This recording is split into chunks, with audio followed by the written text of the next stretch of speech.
After 2 World Championship rounds in North and South America, the Grand-Prix scene moves to Europe, here to the flat 3.6-mile Paul-Ricard circuit near Marseille, whose mile-long straight gives the teams with turbocharged engines a tremendous advantage.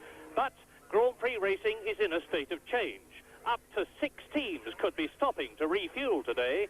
Even more could have to change tyres, and reliability is still a turbo car problem. So nothing is certain. In the World Championship, the redoubtable Niki Lauda leads, a mere point ahead of John Watson, who's tying with 1981 World Champion Nelson Piquet, with Jacques Lafitte 4th, Arnoux 5th, Sura 6th, and reigning World Champion Keke Rosberg yet to score after being disallowed his 2nd place in Brazil. And it's a familiar story for today's starting grid. Renault's Alain Prost in a stunning pole position, over 2 seconds faster than his teammate Eddie Cheever, with Patrese 3rd, Arnoux 4th, De Angelis 5th and Piquet 6th. Derek Warwick's 9th, Lauda's the top non-turbo driver at 12th, John Watson's 14th, Rosberg 16th and Nigel Mansell 18th. Number 28, René Arnoux, in a Ferrari this year, last year's winner of the French Grand Prix, that year driving a Renault. Riccardo Patrese, his birthday today, 3rd on the grid, 1 minute 39.104 seconds, and Patrese in the turbocharged Brabham BMW. Can he beat the 2 Renaults in front of him? And there is Eddie Cheever, who lives in Rome but is actually an American. And in pole position, the man who won the 1981 French Grand Prix at Dijon and was 2nd here at Paul-Ricard last year, here in the new RE40 Renault, Alain Prost, the hero of France. Regrettably not driving here today is Australian ex-world champion Alan Jones, who drove so well in what we thought was a long-term return to Grand Prix racing in Brazil. So why is he non-starting in France? Well, the team are having a little bit of difficulty obtaining the sponsorship they require to run the cars and to develop and test them and to run me. Does that mean to say that you are not going to make a Grand Prix comeback now? Well, it very much depends on a few considerations. It's no point, I mean, at the moment I would be too much of a financial drain on the team just for having me in there. I think it's more important that they get the money to develop and test the car to make it competitive, and then get me, you know. Well, now that you've driven the new specification cars without skirts, what do you think of them in comparison with the ones you drove when you were world champion and after? Well, they're a lot more comfortable because they have suspension and a bit more feel. I mean, the commitment into the corners isn't as great as a skirted car. The cars do slide around a bit more, and I think that makes it a bit more enjoyable. Easier to drive? No, I wouldn't say easier to drive. Easier on the driver in terms of comfort, but maybe, if anything, a little bit harder in terms of car control. Strecke, wir erleben den 69. Großen Preis von Frankreich. Dritter Lauf zur Formel 1 Weltmeisterschaft 1983, in der ja Niki Lauda seit seinem 2. Platz von Long Beach derzeit mit insgesamt 10 Punkten in Führung liegt. Hier sehen Sie eine Luftaufnahme der Strecke von Le Castellet. Wo liegt Le Castellet? Hier werden seit ungefähr 1971, also seit 12 Jahren Grand Prix-Rennen gefahren. Die Strecke liegt etwa auf halbem Weg zwischen Nizza und Marseille, 20 Kilometer landeinwärts, auf einem Hochplateau ungefähr 600 Meter hoch. Das Wetter hat sich seit dem gestrigen Abschlusstraining deutlich verschlechtert. Temperatursturz heute Vormittag und heute Mittag. Es hat Temperaturen von nur wenig mehr als 0 Grad. Dadurch natürlich eine völlig neue Situation, nicht nur für die Reifentechniker, sondern vor allem auch für die Teams, die ja ihren Benzinverbrauch kalkuliert haben. Ich erzähle Ihnen das später. Startabstellung: Prost vor Cheever, 2 Renault-Fahrer also in der ersten Reihe. Dann Patrese auf Brabham, der heute seinen 29. Geburtstag feiert. René Arnoux Ferrari, Elio De Angelis mit dem Lotus Renault Turbo, Nelson Piquet mit dem Brabham BMW Turbo, Andrea De Cesaris, der am Freitag mit schnellster Trainingszeit disqualifiziert wurde, Baldi, sein Teamkollege bei Alfa Romeo, Derek Warwick mit dem Tolman Turbo, Winkelhock mit dem ATS BMW Turbo, Patrick Tambay Ferrari und Niki Lauda an der 12. Trainingsstelle mit dem McLaren. Er ist der schnellste Saugmotorfahrer im Training gewesen. Dann Giacomelli mit dem Tolman, Watson, der Sieger von Long Beach, Alboreto Tyrrell, Weltmeister Rosberg, Williams weit zurück, Johnny Cecotto, der ehemalige Motorrad-Champion mit dem Theodore, Nigel Mansell fährt nicht, Lafitte mit dem Williams, Charrier mit dem Ligier, der in Long Beach hätte gewinnen können, Max Sura mit dem Eros, Guerrero mit dem Theodore, dann der Formel 2 Europameister Corrado Fabi mit dem Osella, Sullivan Tyrrell, Sensationsfahrer von Brands Hatch, Raul Bösel, Chico Serra und hier sehen Sie Niki Lauda.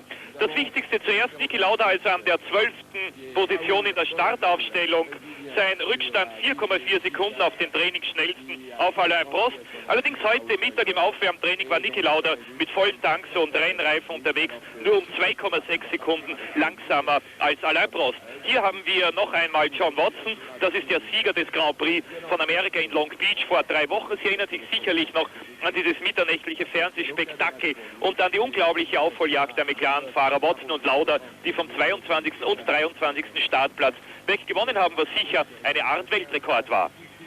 Warum fährt der Lotusfahrer Nigel Mansell nicht? Er hat sich vor wenigen Minuten, wurde mir gerade per Funk aus den Boxen gemeldet, den Fuß gebrochen, und zwar bei einem Boxenunfall. Ihm ist ein Ersatzrad auf den Fuß gefallen und Nigel Mansell, das war die erste Meldung, startet nicht, weil er sich das Bein gebrochen hat, aber ich gebe Ihnen das mit allem Vorbehalt weiter. Vielleicht werden wir Nigel Mansell noch am Start sehen. Am Wagen von Niki Lauda wurde die letzten Minuten vor dem Start noch hektisch gearbeitet. Man hat noch an der Benzinregulierung ein bisschen was ändern müssen. Wie gesagt, es ist empfindlich kalt geworden und Niki Lauda fährt heute zum ersten Mal im Rennen einen neuen Motor. Es ist der neue Kurzhubmotor von Ford, der mit etwa 5 bis 10 mehr PS haben soll, also ungefähr 520 bis 525 PS.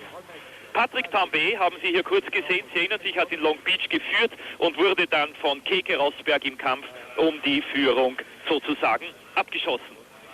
Le Castellet, eine Strecke mit 2 sehr langen Geraden, 1,8 Kilometer lang ist die Gegengerade, die sogenannte Mistral-Gerade, auch genannt Gerade der Wahrheit.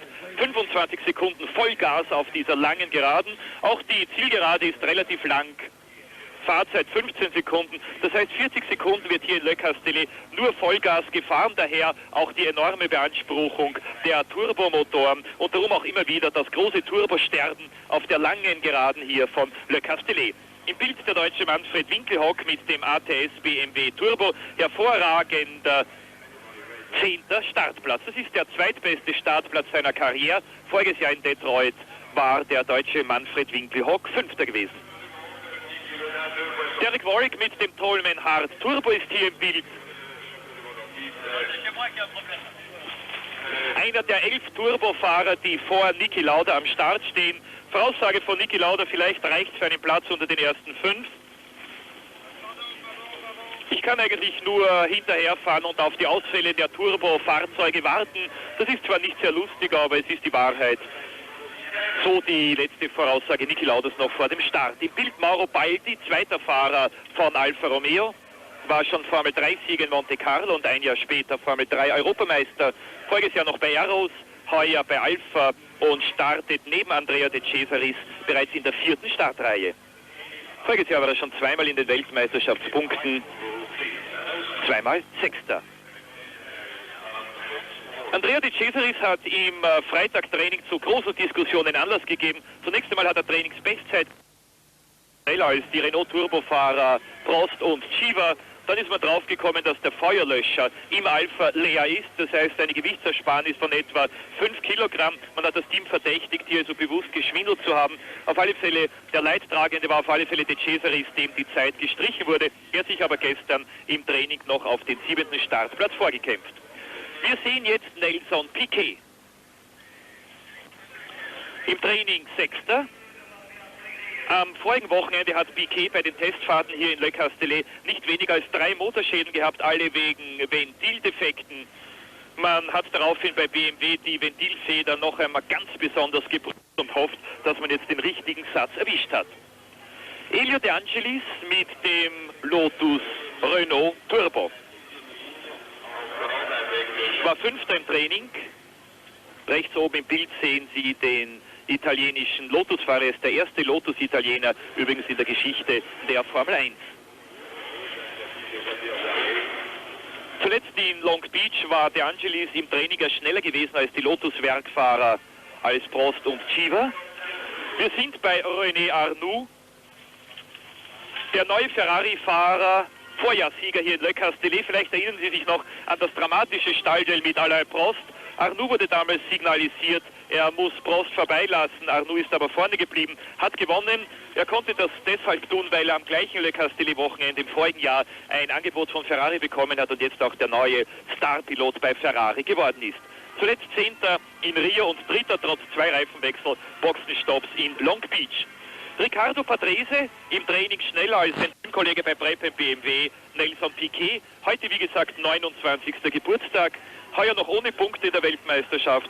Motorschaden in Rio und ein defekter Verteiler. Darum auch nur der 10. Platz. 3 Runden Verschluss ausgefallen in Long Beach. Patrese hat aber nicht den großen Trainingsschreck gehabt wie Piquet, dem im Training das Endrohr weggebrochen ist.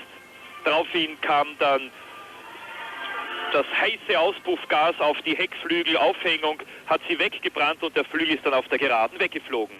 Eddie Chiva in seinem erst 3. Rennen für Renault zum ersten Mal in der ersten Startreihe.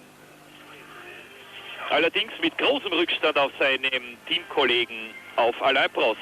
Der Rückstand beträgt mehr als 2 Sekunden, 2,3 Sekunden Trainingsvorsprung also für Alain Prost. Das ist auch eine Art Weltrekord, zumindest für die letzten Jahre. Alain Prost, der einmal schon den Grand-Prix von Frankreich gewonnen hat, das war 1981 in Dijon. Prost war heute im inoffiziellen Aufwärmtraining mit vollen Tanks der schnellste. Mit dem Renault RE40 hat man hier im Training keinerlei Schwierigkeiten gehabt. Im Gegensatz zu Long Beach, dort gab es einen Defekt an der Elektronik. 1,36,672, also die Trainingsbestzeit von Alain Prost. Das ist nur 2 Sekunden langsamer als die Trainingsbestzeit von René Arnoux im vorigen Jahr, als man ja mit wesentlich schnelleren Autos fahren konnte, noch mit den Flügelautos, mit den Unterböden, mit den Schürzen.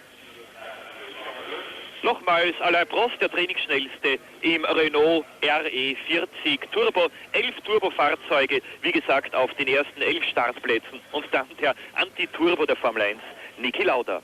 Im Gegensatz zu den Brabham-Fahrern kann Alain Prost im Cockpit den Ladedruck nicht verstellen. Ladedruck 1,9 bei Brabham, 2 bei Ferrari und 1,8 bis 1,9 bei Renault. Rechts im Bild Rennleiter Renault Sage. So, und das ist nochmals der Wagen von Riccardo Patrese. Sante Ghidini kennen Sie, den Italiener, der sich jetzt ins Cockpit gebeugt hat, um noch mit Patrese zu sprechen. 29 der Aeros des Schweizers Marc Surer. Surer hatte kein sehr glückliches Training. Elektrischer Defekt am Freitag, Getriebeschaden gestern, konnte nicht in den Ersatz Aeros umsteigen, weil gerade Chico Serra einen Unfall mit Totalschaden gehabt hat. Serra hat den Ersatzwagen dringender gebraucht, um sich zu qualifizieren. Serra fährt hier anstelle von Alan Jones, mit dem sich Aeros finanziell nicht einigen konnte. In anderen Worten, Aeros hat noch immer keine Sponsorgelder für Alan Jones gefunden.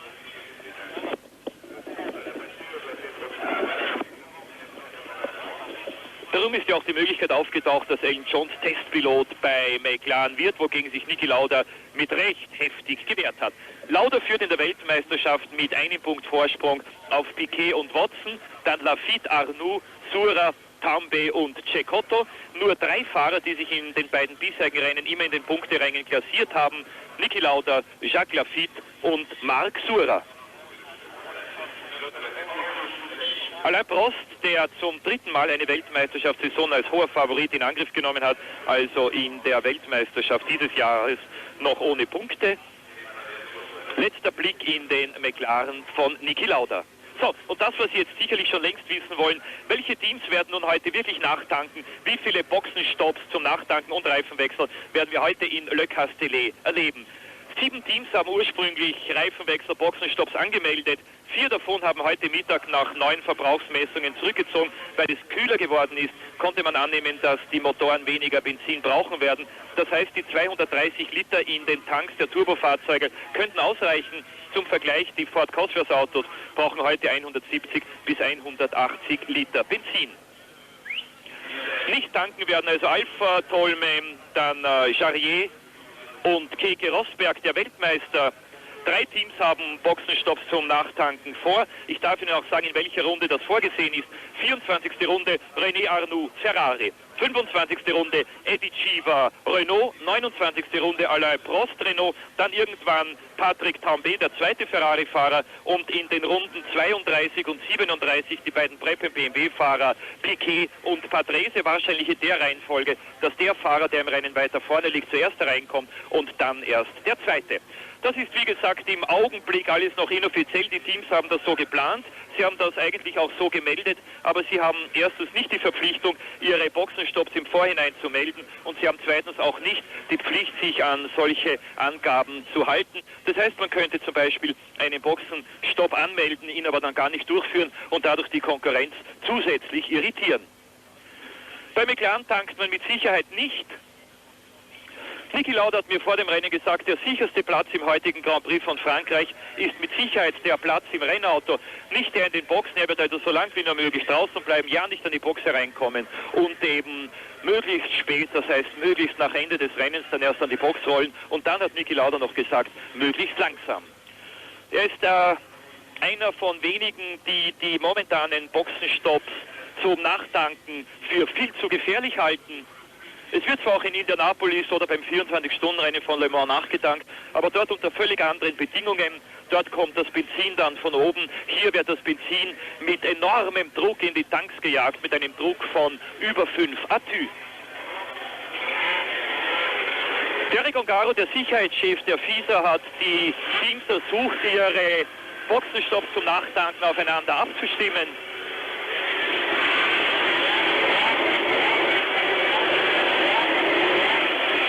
Und jetzt geht es gleich in die Aufwärmrunde von Le Castellet. 5,8 Kilometer lang ist eine Runde, 54 Runden, Gesamtdistanz 313,740 Kilometer. In den letzten 4 Jahren 3 Renault-Sieger im Grand-Prix von Frankreich, Jabouille, Prost und René Arnoux. Dazwischen 1980 Sieg für Alan Jones auf dem Williams. Niki Lauda hat hier in Le Castellet schon einmal gewonnen, 1975 auf Ferrari.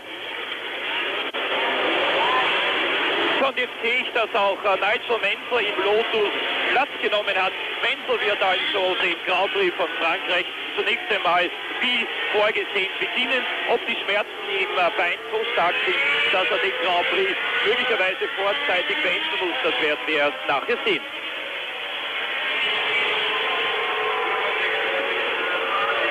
Kurze Streckenbeschreibung von Le Castellet. Hier hatte Chico Serra seinen Unfall mit 260 Kilometer pro Stunde im 5. Gang bei voller Geschwindigkeit. Dann geht es in die Schikane, 2. Gang 120. Hier schalten dann einige Fahrer mit vollem Tank sicherlich in den 1. Gang zurück, in dieser Rechtsspitzkehre. Im 4. Gang mit 180 diese Linkskurve, die Kurve von Saint-Baume, und dann die lange Mistral-Gerade. 1,8 Kilometer misst sie lang. Sie sehen, dass die Renault-Fahrer Prost und Cheever und auch die meisten Fahrer dahinter durch dieses Zickzackfahren ihre Reifen auf richtige Temperatur bringen, was heute ein großes Problem sein wird aufgrund der Kälte. Spitzengeschwindigkeit im Training auf der Mistral-Geraden 310 Kilometer pro Stunde. Die Renault 290 betrug die Spitzengeschwindigkeit der Ford Cosworth-Autos. Also auch Niki Lauda fuhr in etwa 290, eine Differenz von 20 Kilometer pro Stunde, also auf die schnellsten Turbofahrzeuge. Dann kommt die berühmte Rechtskurve, die Courbe de Sine, die im 5. Gang genommen wird mit etwa 260 Kilometer pro Stunde. De Cesaris war hier am schnellsten im Training. Voriges Jahr fuhr Keke Rosberg hier noch 280. Dann die Doppelrechtskurve von BOC. 3. Gang etwa 160. Die Haarnadel wird im 3. Gang genommen. Kurz wieder in den 4. Nächste Linkskurve, Virage de Tour. 3. Gang.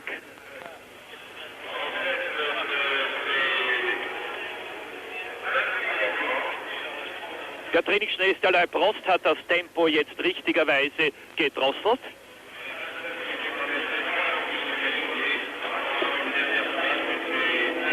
Dann kommt die Zielkurve, die Rechtskurve, Virage du Pont, zweiter Gang, 100. And as they come up to the grid with Alain Prost in pole position and Eddie Cheever in second position, we've had the incredible news that Nigel Mansell, who qualified 18th in his John Player Special Renault, has broken, or alleged to have broken, his toe just before the coming out for the warm-up lap. He's been put into the car, obviously in great pain, and it's tragic luck for John Player Special. But there on the right, with the red nose cone in the new RE40 Renault, pole position man Alain Prost, 2 seconds faster than on the left his teammate Eddie Cheever. On the right in the white and blue Brabham BMW is Riccardo Patrese. Then on the left in the scarlet Ferrari is René Arnoux. On the right again is Elio De Angelis, 5th fastest in the John Player Special Renault on qualifying tires, but the race tires are not so good. And then Nelson Piquet.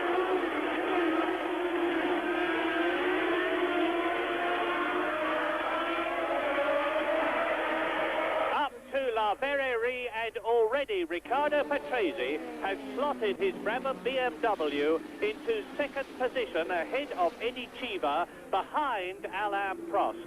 So it's Cheever third, Renault's first and third, and Nelson Piquet is in fourth position, and René Arnoux in the Ferrari is in fifth place. And this should be the story of the turbocharged cars, because this Paul-Ricard circuit, with its over 1 mile long Mistral Straight, which they're approaching now, gives them, with their power advantage, a tremendous benefit.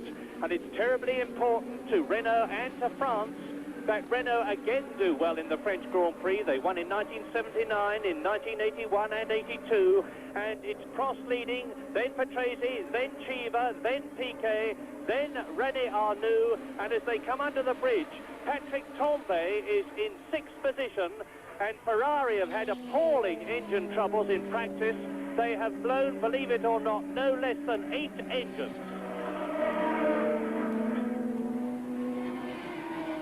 Trainingstagen. Erster Prost, zweiter Patrese, dritter Cheever, vierter ist Piquet. Dann, wie gesagt, die beiden Ferrari, Arnoux und...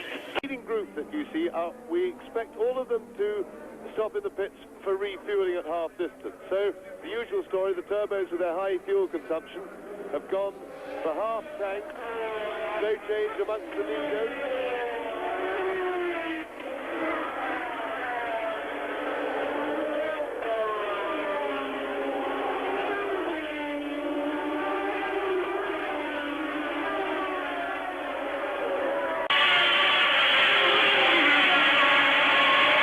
Lauda an der 12. Stelle. Rosberg weit nach vorne ebenfalls. Da ist ein sehr guter Start der beiden Williams. Reifenschaden beim Alpha-Fahrer Mauro Baldi. Watson, was Sie im Augenblick nicht sehen können, in der Box. John Watson, der also in der ersten Runde bereits am Start seine überholt hat in der Box. Hier sehen Sie es. Appalling luck for John Watson, who is in second position in the World Championship, tying with Nelson Piquet. On goes the new Marlboro McLaren nose cone. The Euro Racing Alpha is in trouble. Mauro Baldi with a punctured tyre. And now Eddie Cheever is challenging Riccardo Patrese, who is second. And Nelson Piquet is still there in fourth position. This is lap 2 in this 54-lap, 195-mile race. And Riccardo Patrese goes into Les Cols and then into Saint-Baume, and you can see that Eddie Cheever is right behind him. So it's the Renault's first and third, and the Brabham BMW second and fourth. Yes, Alain Prost just beginning now to confirm his practice form and to establish some superiority. Now, it's interesting to note that the first 4 cars are all on Michelin tyres. Obviously, this is a circuit where the French do a lot of their testing, but Eddie Cheever is challenging Riccardo Patrese quite hard. Now go the 2 Ferraris through, and De Angelis still up well in his Lotus. He wasn't expecting to go that well. Nicky Lauda going through there. Nigel Mansell doing very well indeed if he's got a very sore foot like that. Big interesting thing now is that Patrick Tambay has come up and passed his Ferrari teammate René Arnoux. Tambay, who had the bulk of the trouble in the Ferrari in practice, but it is Prost leading on lap 3. There's the new RE40, and Alain Prost is trying to make a breakaway. He's 3.23 seconds at the end of the second lap, and now Chiva is second. Eddie Chiva has passed Riccardo Patrese in the Brabham BMW on lap 3. So lap 3, it is Prost, Chiva second, Riccardo Patrese there third, Nelson Piquet fourth, then Patrick Tambay in fifth position. Behind Patrick Tambay is René Arnoux in the second Ferrari, sixth. Then it's Elio De Angelis, and then the first non-turbo, Keke Rosberg. Winkelhock, De Cesaris und Niki Lauda fährt hinter Alboreto. Menzel und Charrier haben ja auch noch kurz im Bild gehabt. Der Vorsprung von Prost ist größer geworden. Zweiter Chiva, dritter Patrese und vierter Piquet. John Watson nach seinem Boxenstopp wieder im Rennen, ebenso Mauro Baldi. Ende der dritten Runde. Prost führt sicher vor seinem Teamkollegen Chiva, dann die beiden Breppen BMW, dritter Patrese, vierter Piquet, fünftes Patrick Tambay, der unglückliche Held von Long Beach, sechster ist Arnoux, siebenter De Angelis, achter Rosberg, neunter Warwick, zehnter Winkelhock, elfter De Cesaris, zwölfter Lafitte, 13. Alboreto, 14. Lauda. Sie haben es gesehen, wieder der führende Prost.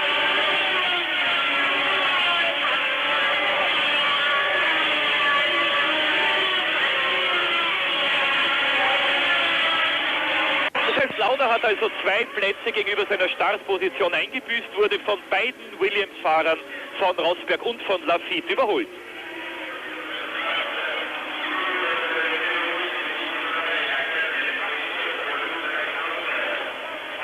Prost vor Chiva.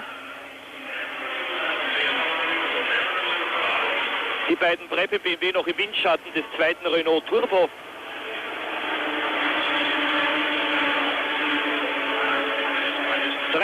Sekunden der Rückstand von Chiva, dann Patrese, Piquet, Tambay und Arnoux. Das heißt, Prost fährt im Augenblick um mehr als eine Sekunde schneller als sein Teamkollege Eddie Chiva oder auch als die Fahrer von Brabham und Ferrari.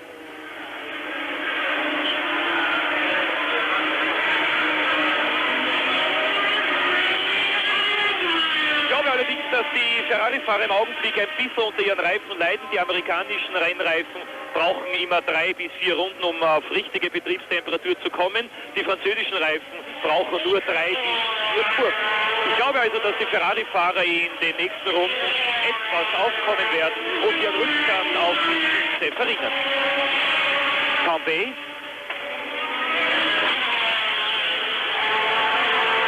Arnoux, De Angelis und dahinter Rosberg. Warwick mit dem Tolman-Haar Turbo, dann Winkelhock, De Cesaris, Lafitte, Alboreto und Niki Lauda. Dann kommt die Charrier, dann Menzo, Dura, Guerrero, Cecotto und mit einer Runde Rückstand Watson und Baldi.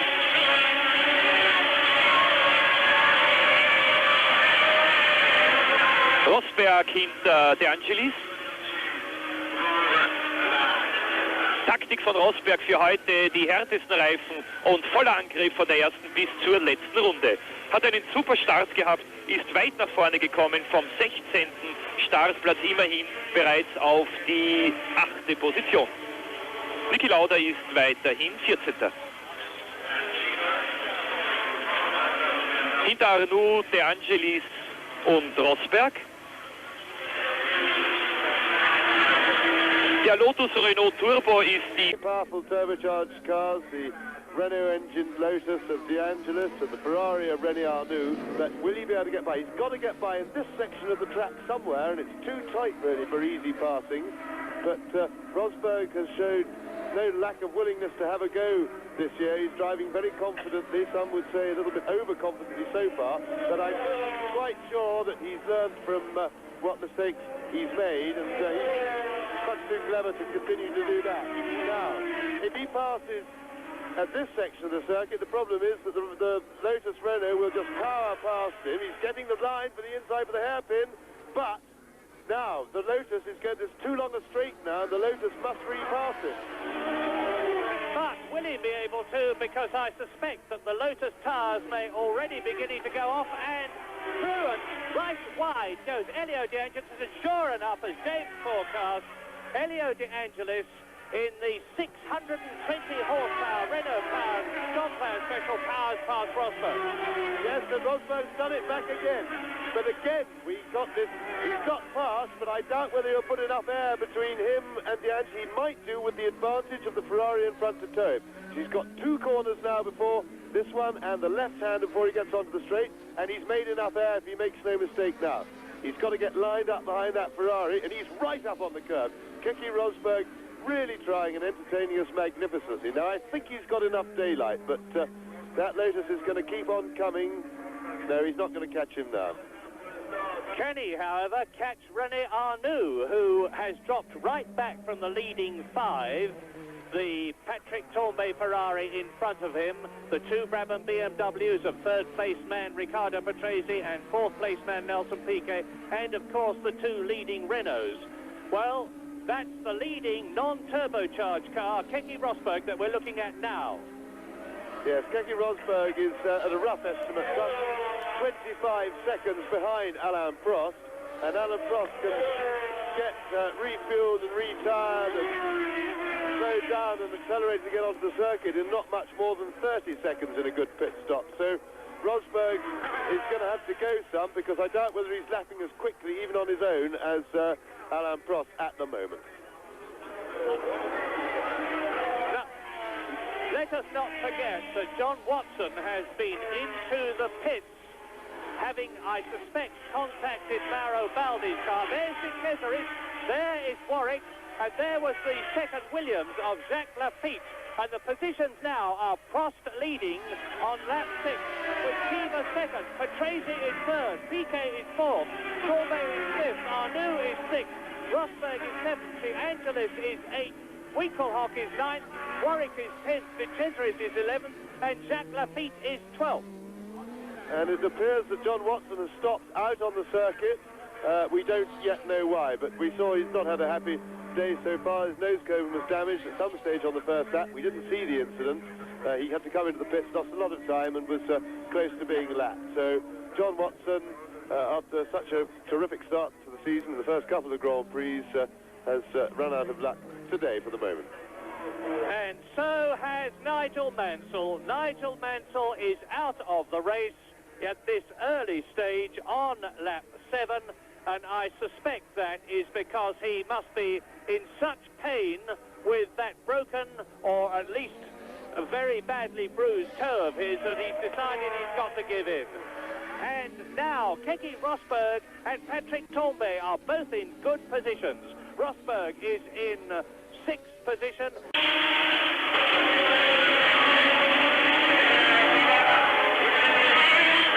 Apropos Reifen, die französischen Techniker haben Niki Lauda geraten, die weichstmöglichen Reifen zu nehmen. Lauda hat gesagt, das macht er nicht, ich habe Angst vor den zu weichen Reifen.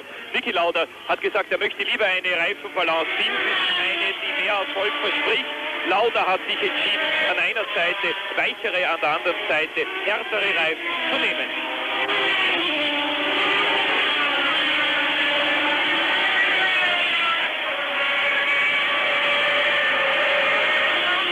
Weiche Reifen, links härtere Reifen. Und einfach deshalb, weil der Kurs von der Castellet ja so viele Rechtskurven hat, in denen das Hauptgewicht, die Hauptlast des Wagens auf dem linken Vorderrad und dem linken Hinterrad liegt. Nach 7 Runden Prost 4,9 Sekunden vor Chiva, dann Piquet minus 8, Patrese minus 9, dann Tambay minus 16, Rosberg hat jetzt auch Arnoux überholt. And just in case you're wondering where Watson is in the McLaren, he had to pit in the first lap. His nose cone was damaged. And now live for the 1983 French Grand Prix, and we pick it up on lap number 9.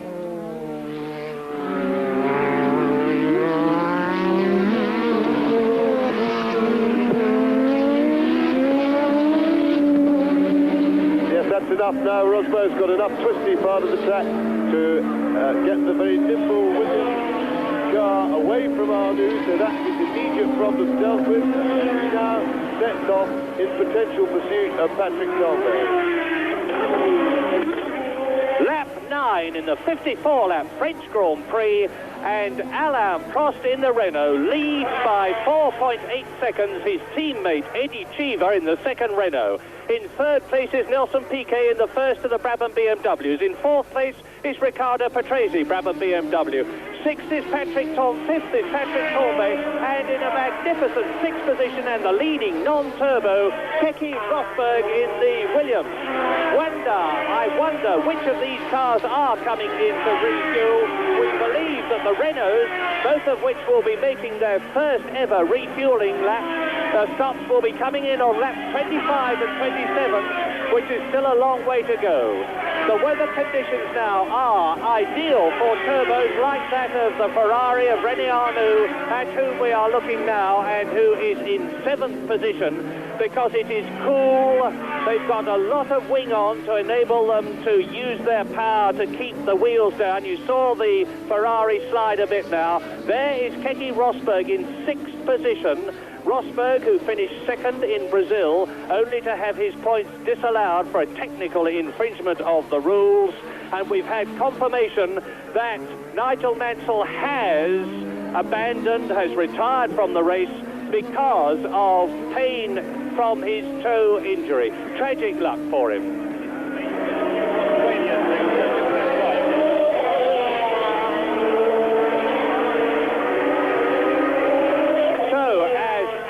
Prost goes through, completing his 9th lap in this 54-lap lead with a very substantial advantage over Eddie Cheever and the rest of the field.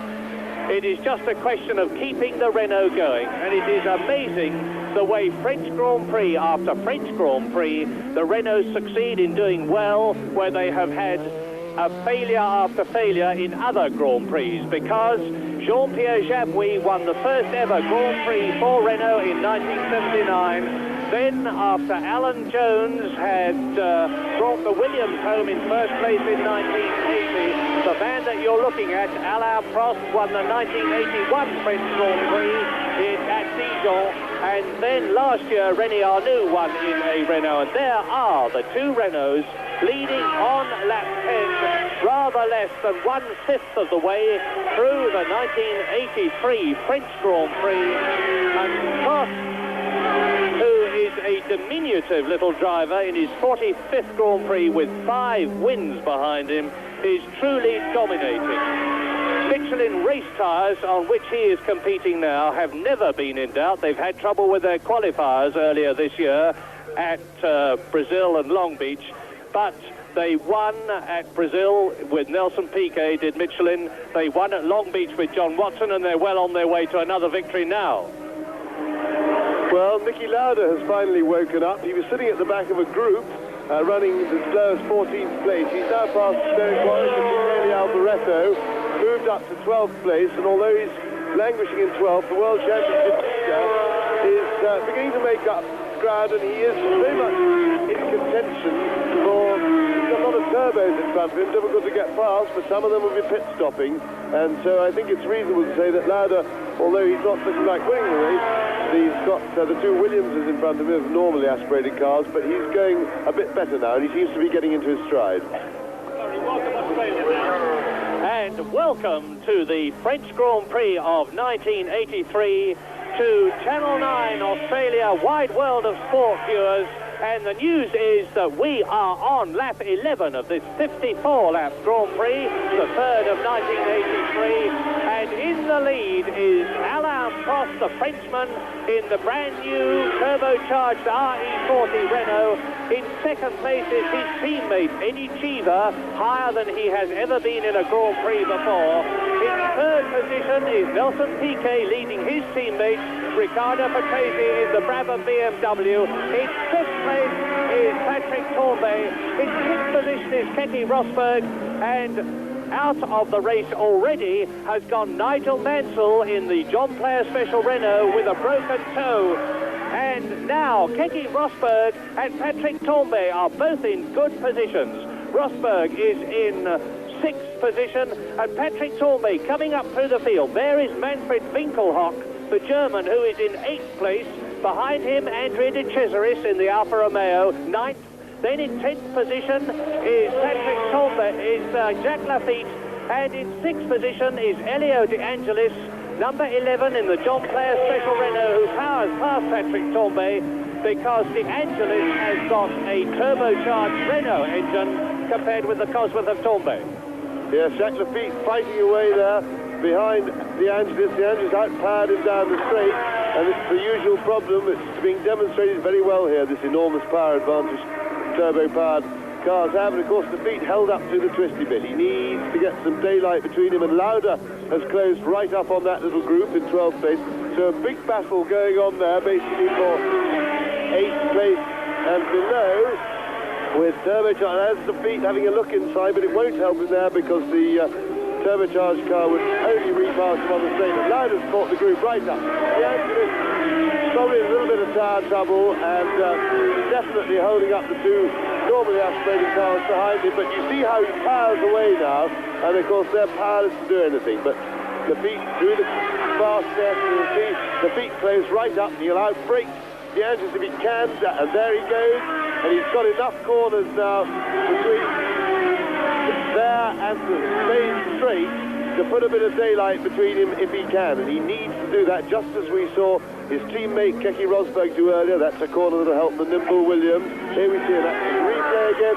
Straightforward outbraking manoeuvre. He got a slingshot through the fast S's and was perfectly placed, and really De Angelis was powerless to do anything about that against the lighter, more nimble car. And here they are.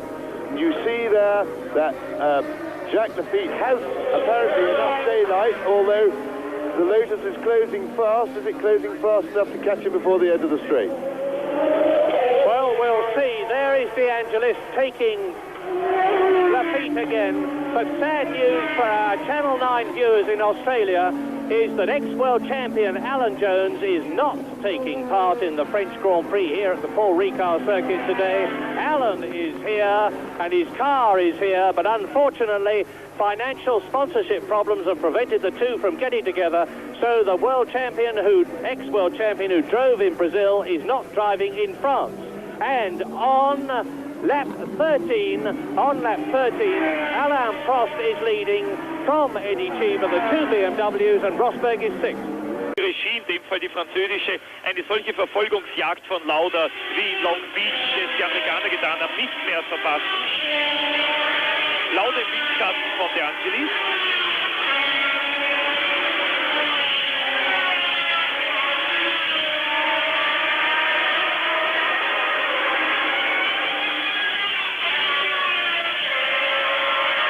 Lafitte, De Angelis, Lauda.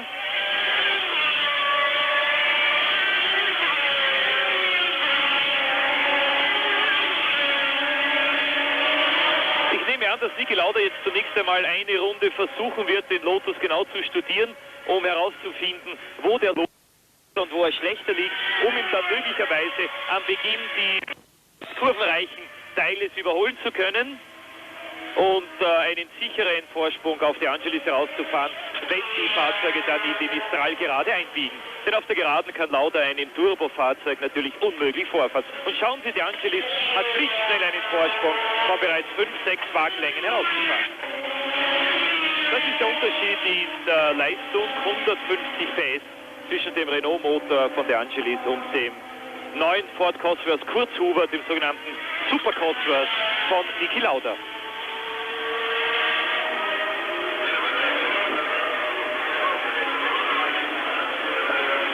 Ich höre gerade von der Regie aus Wien, dass Sie kurze Bildstörungen haben. Ich bitte Sie, diese Bildstörungen zu entschuldigen, und ich hoffe, dass Sie im Augenblick das Duell zwischen De Angelis und Lauda verfolgen können. Wir sind in der 14. Runde. De Angelis ist 11., Lauda 12.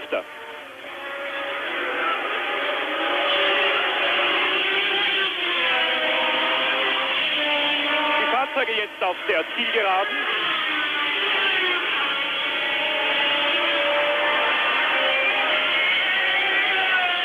Kommen im dritten Gang an den Boxen vorbei.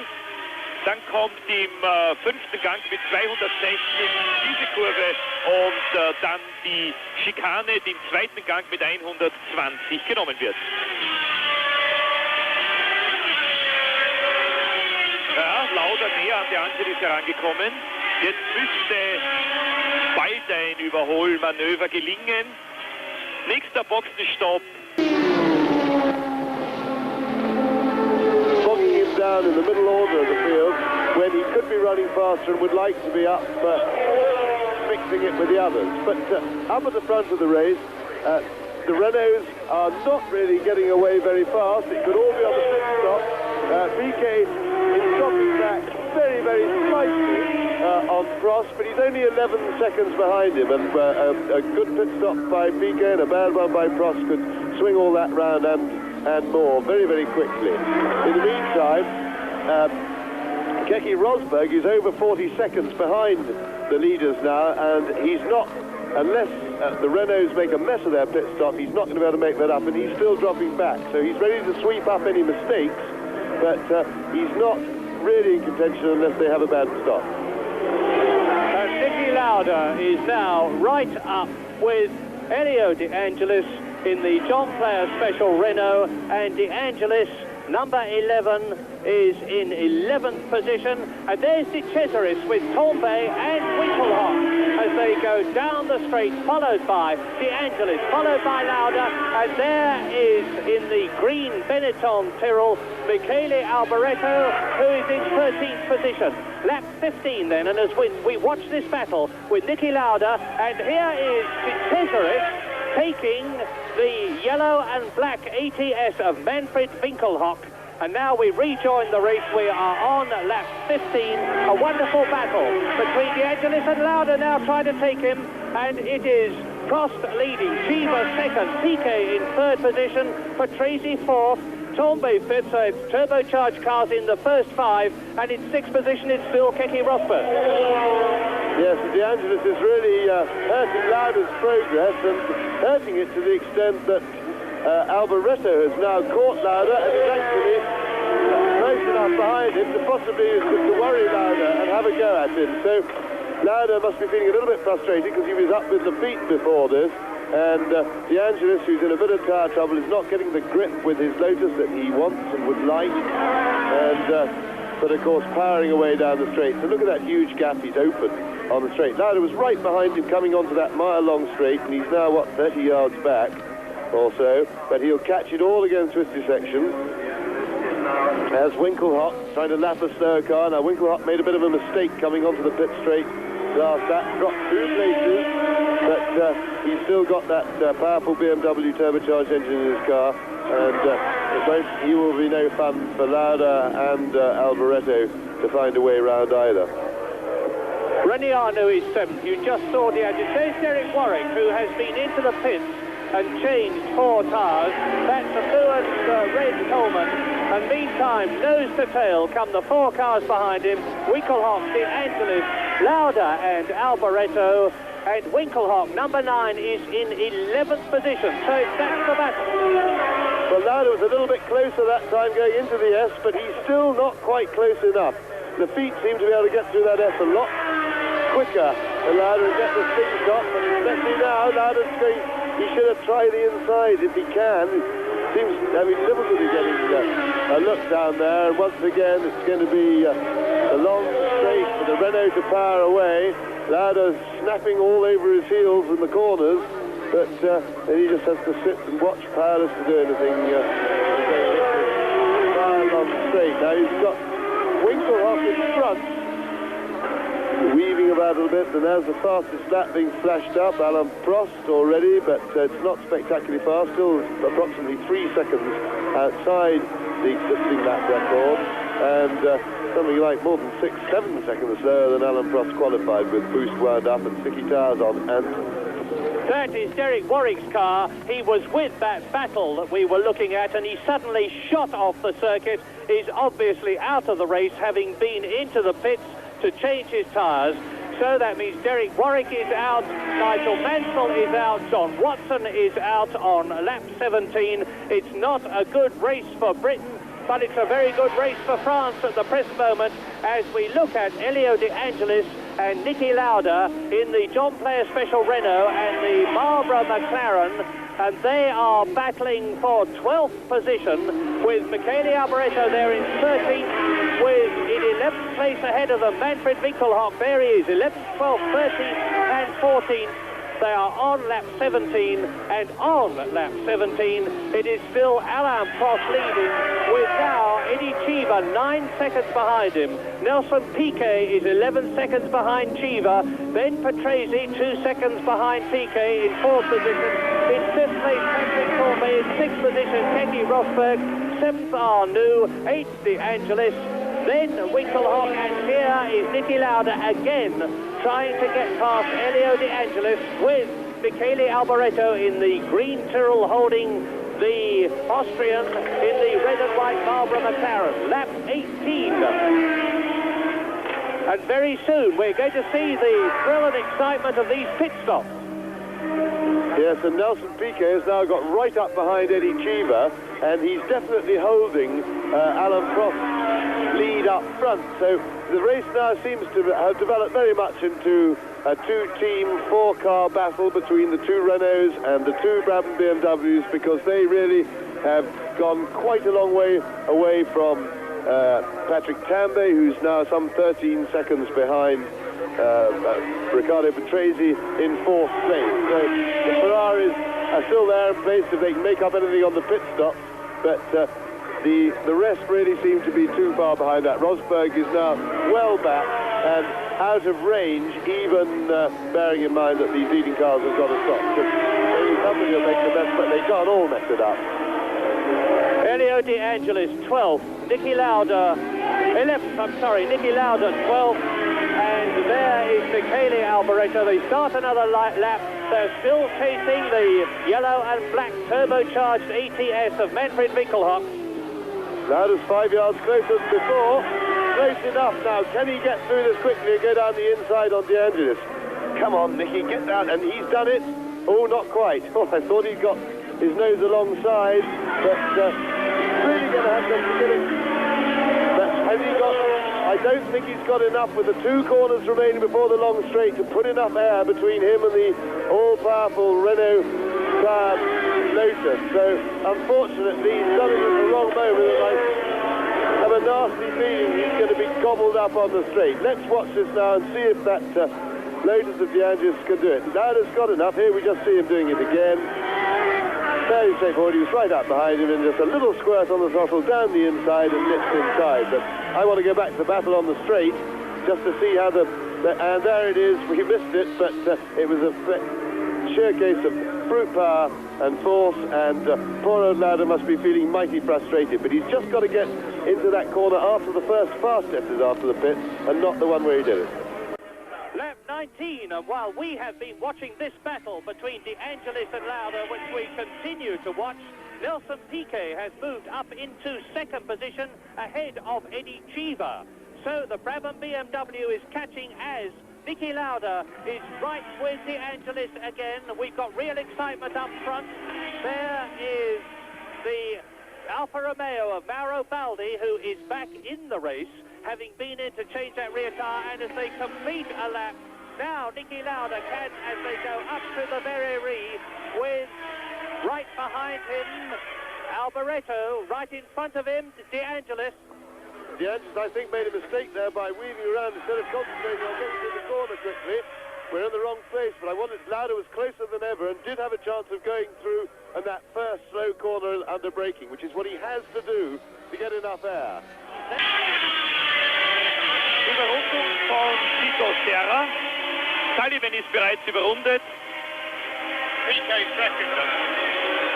Prost überrundet im Augenblick die Nachzügler. Piquet ist Zweiter, Cheever Dritter. Damit hat also Piquet zunächst das Renault-Duo spalten können. Sehnen sich in der Anfangsphase dieses Grand Prix, war es ja Patrese gelungen, sich zwischen Prost und Cheever zu schieben. Chico Serra, der im Training einen Totalschaden hatte, springt für Elton Jones heute wieder ein. Boxenstopp von Riccardo Patrese, der an 4. Stelle liegt. Im Bild haben Sie Keke Rosberg. Lauda ist zwar wieder hinter De Angelis, aber jetzt trotzdem Elfter durch den Boxenstopp von Riccardo Patrese. Wir sind in der 20. Runde, das schaut nicht nach dem programmierten Tankstopp aus.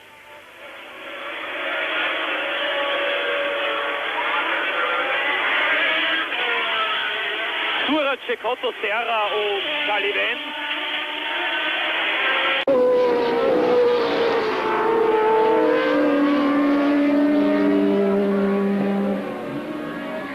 Alain Prost, now he is only 9 seconds now ahead of Nelson Piquet in the Brabham BMW, who's gone up into second position. Behind Nelson Piquet in third position is the second of the two Renaults, Chiva, and then Rosberg. Well, there is Niki Lauda. He's finally disposed of Elio De Angelis. I think he's got enough space now. And Alvaretto, having a very optimistic look down the inside of De Angelis, couldn't quite make it. But Lauda outbraked him into the hairpin before the pits, kept enough air on the straight. And Lauda now definitely has enough space and is off and running and up into 11th place with a little bit of space now to... Well, let's gather breath now. On the 21st lap, in the lead is Alain Prost in the Renault. In second place is Nelson Piquet in the Brabham BMW. Third is Eddie Chiva in the Renault. Now in fourth position is Patrick Tambay, with apparently Riccardo Patrese out of the race. In fifth position then is Keke Rosberg, who has climbed up another place. And in sixth position on the leaderboard in the Ferrari is René Arnoux. In seventh position is Jacques Lafitte. So the Williams Ford Cosworth cars are doing extremely well in fifth and seventh positions. In eighth position it is De Cesaris in the Alfa Romeo. In ninth position it's Winkelhock. And then that tremendous battle between Niki Lauda and Elio De Angelis settled now in favour of Niki Lauda. Lap 21, 54-lap race, and the fuel stop's coming up soon as De Angelis goes through. He is in front of Mauro Baldi now, with Michele Alboreto trying to take the Italian in the red and white Euro Racing Alfa Romeo with its turbocharged engine. And on lap 21 as De Angelis, with its Pirelli-tired car, which we expected to be in trouble before now, and into the pits goes De Cesaris. De Cesaris in the Alfa Romeo pits, and off goes De Angelis. So De Cesaris pits, De Angelis trouble, and the race is really changing. Yes, here we are, we're going to see it again. You watch De Angelis, he dropped his right front wheel there, just didn't get the grip on the brake, and just as he wanted to turn, they call it a puff of smoke as he locks the brake. And, well, it's been hard work for De Angelis so far. A little mistake, he gets going again, but he's been really struggling with probably not as much grip as the people around him. Plenty of power, but it gets very hard work like that. And when you've got to go on and on without making a mistake, one sympathises.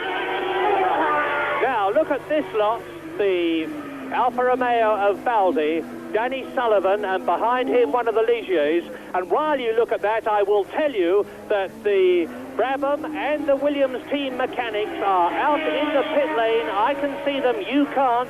We're getting up towards half distance now in this 54-lap race, and it's very likely that before long we'll see the Brabham BMW of Nelson Piquet, or one of the two Renaults, or even one of the Williams cars peel off and come into the pits for stops which could well transform the race. And on lap 22, it is still in the lead, Alain Prost, and he's 9.7 seconds ahead of Nelson Piquet.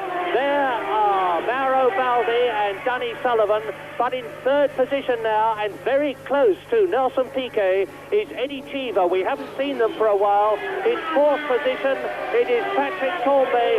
In fifth position, it is Keke Rosberg. In sixth position, it is René Arnoux. Seventh is Jacques Lafitte. And in eighth position, it's Manfred Winkelhock.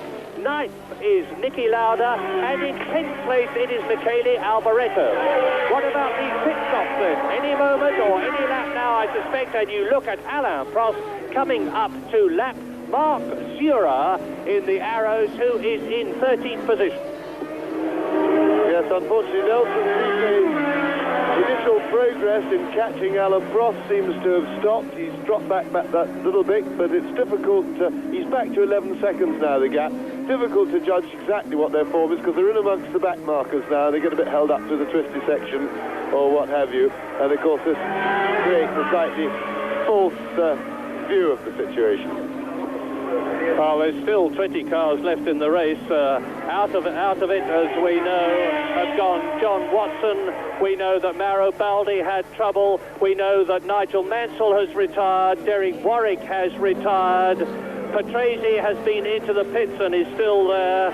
Cicotto has had trouble, and so has De Cesaris, and also De Angelis. And as I talk to you, Danny Sullivan is into the pits, but there is the race leader on lap 23 out of 54, Alain Prost, who won the French Grand Prix at Dijon the year before last, finished second to his then teammate René Arnoux here at Paul-Ricard in 1982, and that's the new RE40 Renault. And he's up with Roberto Guerrero, number 33, and Guerrero is in 12th position. So Prost has lapped the 12th place man. He's going through, and the gap between Nelson Piquet, who is second, and Eddie Cheever, who is third, is 2.9 seconds. That's the man, though. There is Alain Prost in the very distinctive Renault with the red nose cone. Well, it's interesting now because Piquet and Prost, the gap's bouncing around a bit, which is obviously due to the traffic, but they seem to me to be pretty evenly matched, which augurs very well for the second half of the race. We're going to see they've both got to come into the pits. It'll be a very important battle for their respective pit crews to turn them round fast enough. It's very easy to make up 5 seconds or lose 5 seconds at a pit stop, and that could be all the difference for Nelson Piquet. He'll obviously be wanting a very good one indeed, because if he can pick up a few seconds there, he's going to be close enough on the track to get a straight fight with Prost to the flag afterwards. Sich daher erlauben, weichere Reifen zu fahren. Und wenn man schon an die Boxen zum Tanken kommt, kann man natürlich auch gleichzeitig die Reifen wechseln, wieder weichere Reifen nehmen, mit denen man schneller fahren kann. Das ist das ganze Geheimnis. Der führende Alain Prost hat seinen Boxenstopp noch vor sich. Es sei denn, Renault hat die Taktik geändert. Niki Lauda greift unterdessen bereits Manfred Winkelhock an. Winkelhock ist 8., Lauda ist 9.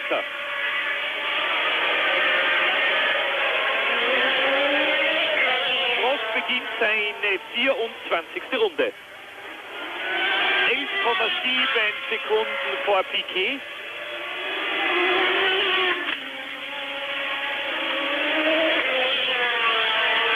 Noch 11 Fahrer in der gleichen Runde. Der letzte nicht überrundete ist Charrier. Dann mit einer Runde Rückstand Guerrero, Sura, Serra, Giacomelli, Fabi, Bösel, Cecotto, Baldi. 2 Runden Rückstand. Noch im Ergebnis im Augenblick, aber natürlich bereits ausgefallen. Sullivan. Keke Rosberg im Kampf. But of course he's got the same problem, the feet behind René Arnoux' right, but he's having a go. Yeah, that's a bit cheeky. The nimble, a difficult place to pass, but well done the feet. He's very experienced. He wouldn't have done that unless it was quite on. The Ferrari's obviously very slow there.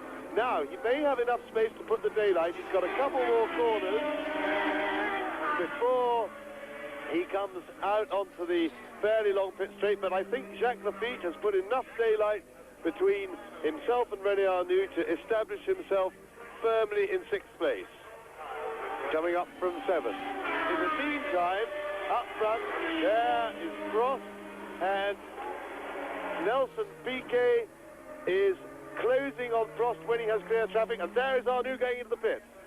Is it to refuel? The car was sputtering. Yes, it is. I've started the stopwatch. You can see the time for yourself. René Arnoux, then, who had just lost 6 positions, and Patrick Tambay into the pits. Now, the Ferrari team were changing all 4 wheels and refueling in 14 to 15 seconds in practice, and it looks as though they've done it again. Just a whisker over their fastest time.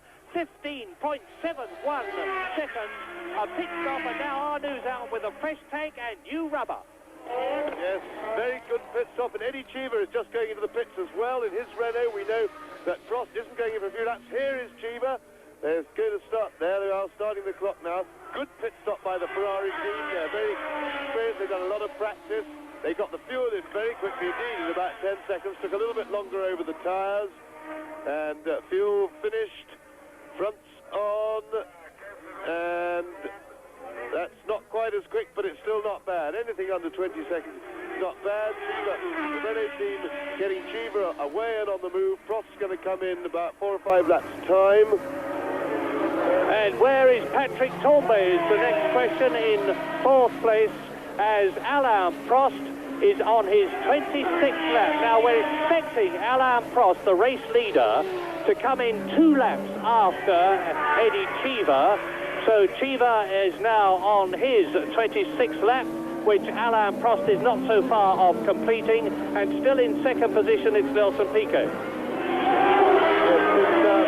In fact, as a safety measure, the teams who were making pit stops all agreed amongst themselves that they'd make them on different laps so as not to have too much of a kerfuffle in the pits at once, and I think Brabhams and Renault agreed to come in at separate times. And I can't at the moment remember who we're expecting first, but we're expecting Alain Prost quite soon, and that of course is going to change the whole complexion of the race, and we'll be expecting Piquet pretty soon as well. And they are now about 9 seconds apart. Piquet has carved back that little difference.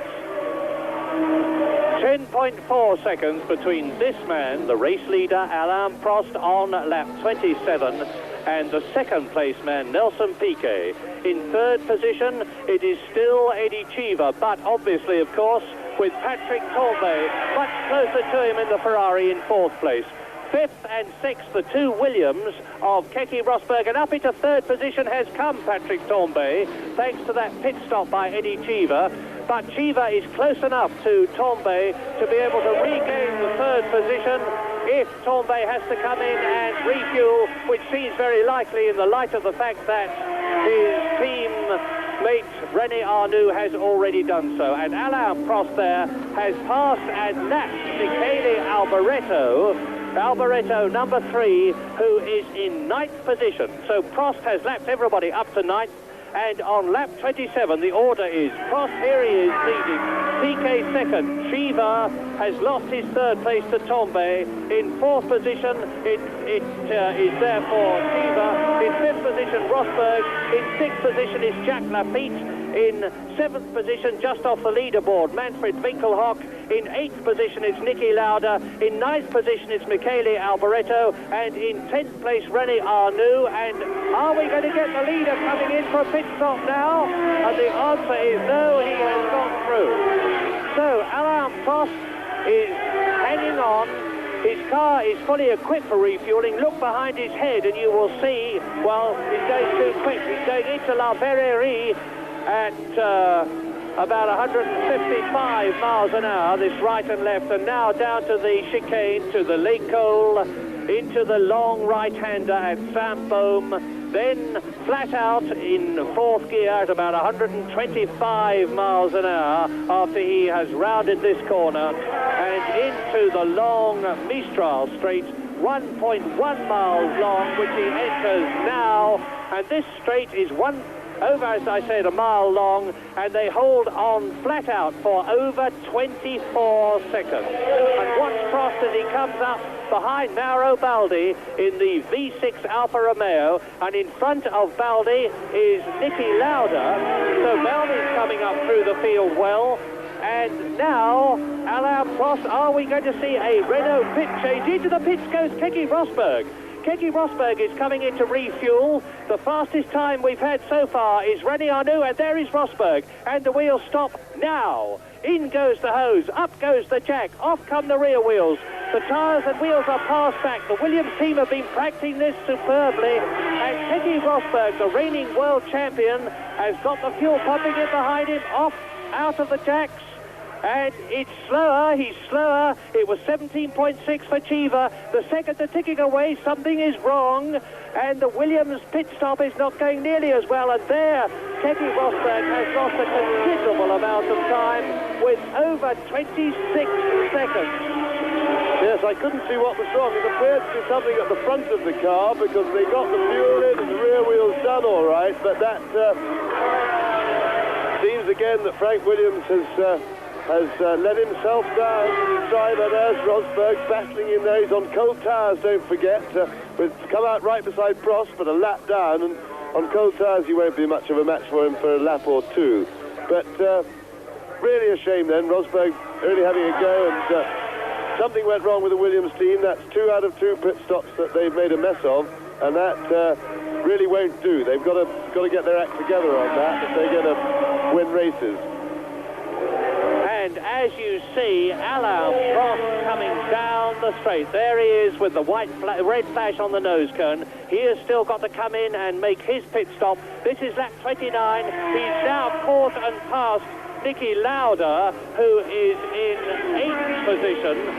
So Prost is fairly surging his way through the field, and it's more than likely that the man who won the French Grand Prix in 1981, Alain Prost here, who incidentally, as number 15, has yet to score a point in the 1983 World Championship, could well be coming into the pits on this lap.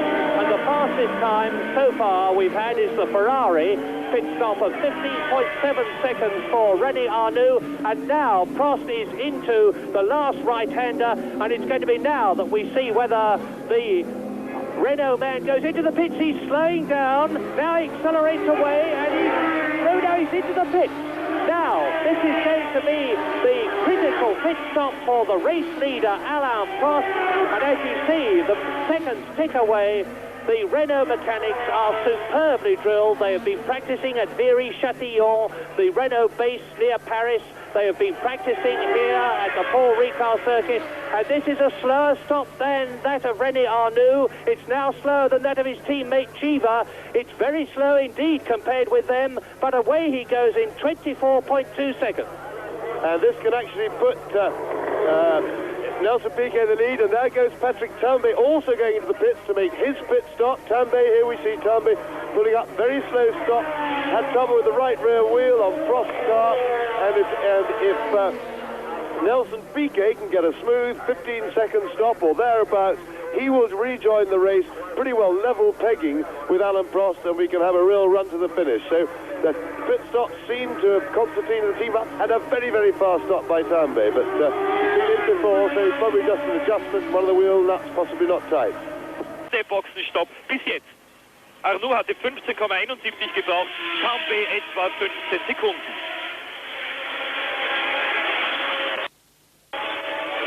Die ersten 5 Tankstopps sind also gut gegangen. Einer dürfte noch ausstehen. Und zwar der von Nelson Piquet, der durch den Tankstopp von Alain Prost jetzt natürlich die Führung übernommen hat. Nelson Piquet has actually gone into the lead. We haven't seen him for a long, long time, but thanks to the pit stop for this man, the race leader Alain Prost, Nelson Piquet, who has yet to make his pit stop, and off goes Baldi. That's Mauro Baldi hitting the Armco in his Euro Racing Alfa Romeo, a colossal thump, and there's little doubt that Mauro Baldi then is out of the French Grand Prix of 1983. This is Winkelhock, and in 8th it's Rosberg who has pit stopped. We just saw Nelson Piquet there. We expect him to come in the next 2 or 3 laps, possibly this one. We don't know exactly when. Well, no, Piquet's gone past the pits. There he is. I would rather suspect he's coming in next lap. He's trying to get round one of the Tyrrells there. He doesn't want to lose any time. He's got about 27 seconds at the moment on Alain Prost, and that is about, with a good fast refuel and tyres stop, lasting some 13-14 seconds. That's a very good one. That is about what he'd lose on the road when you add on his decelerating and accelerating time out of the pits. So 27 seconds, if they have a good one for Bradford, will be their neck and neck. So he could be in for plenty of excitement. Looks like we're staying on Piquet now, following him round, race leader, but he has the pit stop to make. The others have done theirs. some better than others. We must be honest, however, and say whilst we expect, Nelson Piquet, that we're looking at the new race leader to come into the pits, it's by no means certain that the Brabham team, led by designer Gordon Murray, are not sandbagging and fooling everybody. Nelson Piquet's on those Michelin tyres which we know can last the race distance, and it could just be that there's a big fluff going on and the Piquet is going to drive through the whole race. It's very, very unlikely, but it's not altogether inconceivable. Meantime, there is the race leader, the man who won at Brazil, who failed to finish at Long Beach, who is second equal in the World Championship with John Watson, who has, of course, retired from this race. The World Championship led by Niki Lauda, who at the moment is in 8th position. And there is Piquet going through and into the pit. So now this is the race leader. The fastest time we've got so far is 12 seconds just over for Patrick Tambay, and it's stop and start.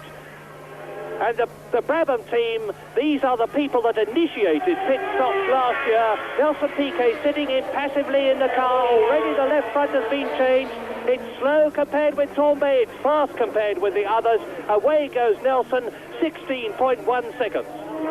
Well, I think that's going to take him out onto the track just behind Alain Prost. There's Alain. I think that's Prost just gone through, possibly. No, Prost going. No, Cheever just gone by. That's Niki Lauda's car. Niki Lauda's car stuck by the road there. So out goes the World Championship leader, Niki Lauda. And Piquet there. Yes, Piquet is just behind Prost. We saw Prost go through before him. At a guess, I'd say 8-10 seconds. Cold tyres. Piquet needed new tyres. Prost was catching him fast on the road after he'd made his pit stop. And I would think that Piquet's tyres are getting a little bit tired. So now we've got to see how they settle. Piquet will take at least probably one full lap to warm his tyres up before he's up to maximum racing speed. And meanwhile, Alain Prost is, of course, increasing his lead. When they come past us, we'll get the watch on it, but I would think it'll be 10 seconds or more. There is Prost. We will, of course, put the stopwatch on the Renault of the talented Frenchman Alain Prost, who is on his 33rd lap, and see what the gap is between himself and Nelson Piquet. Prost has passed Marc Surer in the arrows there, and the question is Nelson Piquet going to be able to do anything about his position in relation to that of the Renault of Prost, who is coming through to complete his 33rd lap. Here he is, out of the right-hander at Pont at the pits, over the line to complete the lap and start a new one. That is 33 laps completed then for Alain Prost, who streaks away towards La Verrerie as into the sight of us comes Nelson Piquet, and it is just about 10 seconds between Alain Prost, the race leader, on lap 34 in this 54-lap French Grand Prix, and Nelson Piquet, who should be the next car that you see. There he is, second place, the brilliant Brazilian world champion of 1981. Kaputt gemacht, ich glaube auch die Felge zerschlagen. Rechts hinten, glaube ich, jetzt Reifenschaden. Sie haben gesehen, dass das linke Vorderrad in der Luft war. Das ist das Ende des Grand Prix für Mauro Baldi. Fahrer steigt aus, Dreher unmittelbar hinter Winkelhaus, und wir können froh sein, dass es Niki Lauda geschafft hat, gerade ein paar Sekunden vorher an Manfred Winkelhock vorbeizugehen. Das wäre möglicherweise in diesem Dreher von Baldi mitverwickelt worden. Und Sie haben gesehen, wie die Streckenposten jetzt von den Leitplanken weggelaufen sind, vor Angst, dass der Alpha vielleicht über die Leitplanken fliegen könnte. Im Bild haben Sie 34 Johnny Cecotto. Cecotto liegt hinter Bösel an der 16. Stelle. Bösel auf Ligier, Cecotto mit dem Theodor Ensign. Wie alle ehemaligen Motorradrennfahrer, auch Johnny Cecotto sehr, sehr kämpferisch. Genau, also nach dem Beispiel eines John Surtees oder eines Mike Halewood. Neuer Führender Nelson. There's Piquet warming up his tyres, still just getting used to different tyres. The car feels different when you change the tyres, even if they are same things. Eddie Cheever is there, only 3 seconds behind Nelson Piquet, and in good position. Piquet is 13 seconds behind Alain Prost. The thing that intrigues me was that the 2 laps or so that Piquet stayed out longer than Prost. Once Prost came out of the pits, Piquet lost a lot of time on the road, which was rather odd. And there is Jacques Lafitte in the pits, Williams stopping both their cars. And you see the seconds ticking away. And now, as Jacques Lafitte is challenging the fastest time we've had so far, that of Patrick Tambay in the Ferrari, 12 seconds, and out he surges, 13.8. Yes, didn't change tyres, you notice. Lafitte came in only for fuel. Interesting thing there, they may or may not have taken drive, but they certainly take the aggravation factor out. There's Nelson Piquet getting settled now on new rubber, which hopefully will give him some more grip. I really think that we're going to see a superhuman effort by Piquet to catch Alain Prost, and of course to throw off Eddie Cheever, who having one of the better pit stops of the leading group, is now very much up in contention.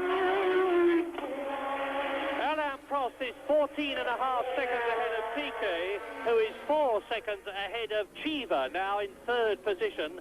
In 4th position, it is Patrick Tambay. In 5th position, it is Jacques Lafitte. In 6th position, it is Rosberg. So, as we look at the 2nd place man, watch for the flash of the red and yellow Renault, and there it is, Eddie Cheever in 3rd position. Nichts anderes zu erfahren, als dass im S-Bandor stehen geblieben ist. Das haben wir selber sehen können. Inzwischen der 3. Boxenstopp von Manfred Winkelhock.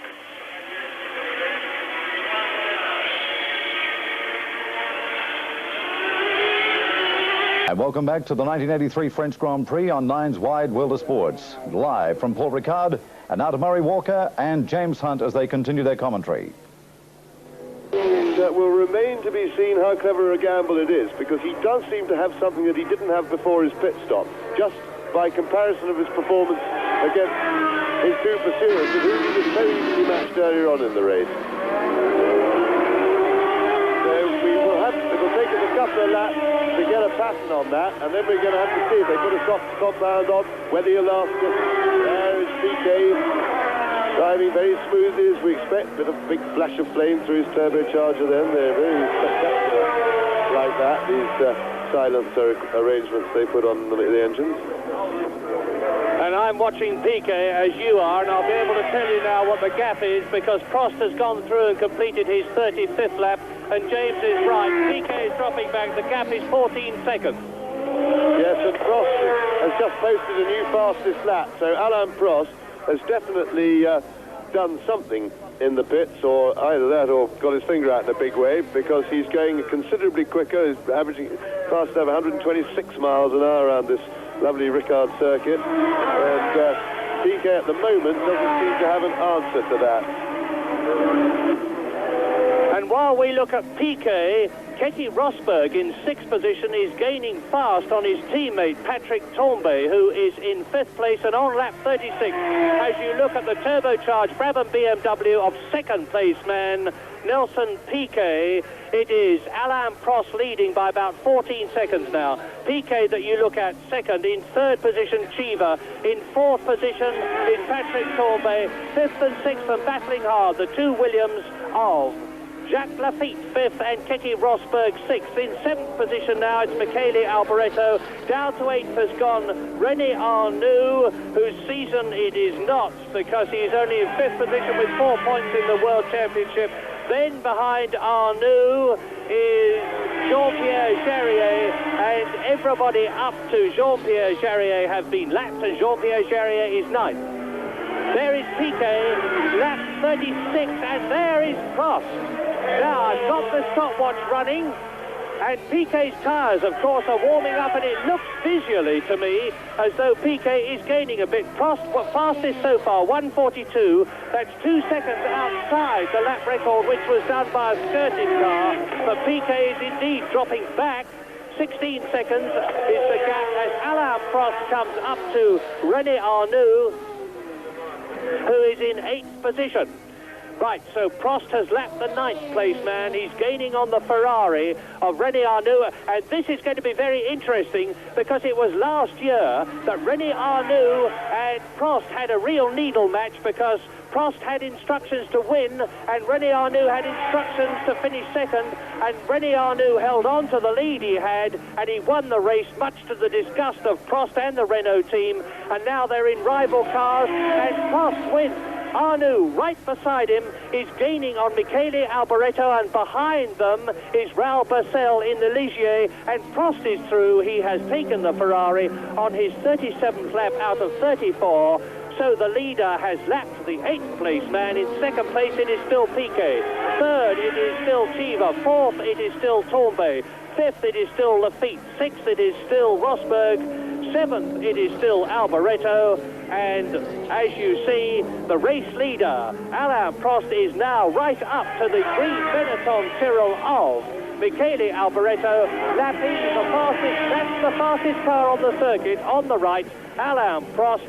And Keke Rosberg has moved up into 5th position ahead of his teammate Jacques Lafitte, and now Prost is on his way, about to pass Michele Alboreto, and he does it going into La Verrerie and out of it. Left, right, brake, down through the gears, left again. Alain Prost now coming up to the Mistral, and it looks as though Alain Prost, who led the race for lap after lap, well into the race until he was caught at his pit stop by that man, Nelson Piquet, who is now 2nd, is indeed going to have his 6th Grand Prix win, because Nelson Piquet locked up his right front wheel as he went into the right-hander there. But the Renault seem, and I emphasize the word seem, to be much more reliable this year. Although Eddie Chiva has yet to finish a Grand Prix. He didn't finish at Brazil, he didn't finish at Long Beach.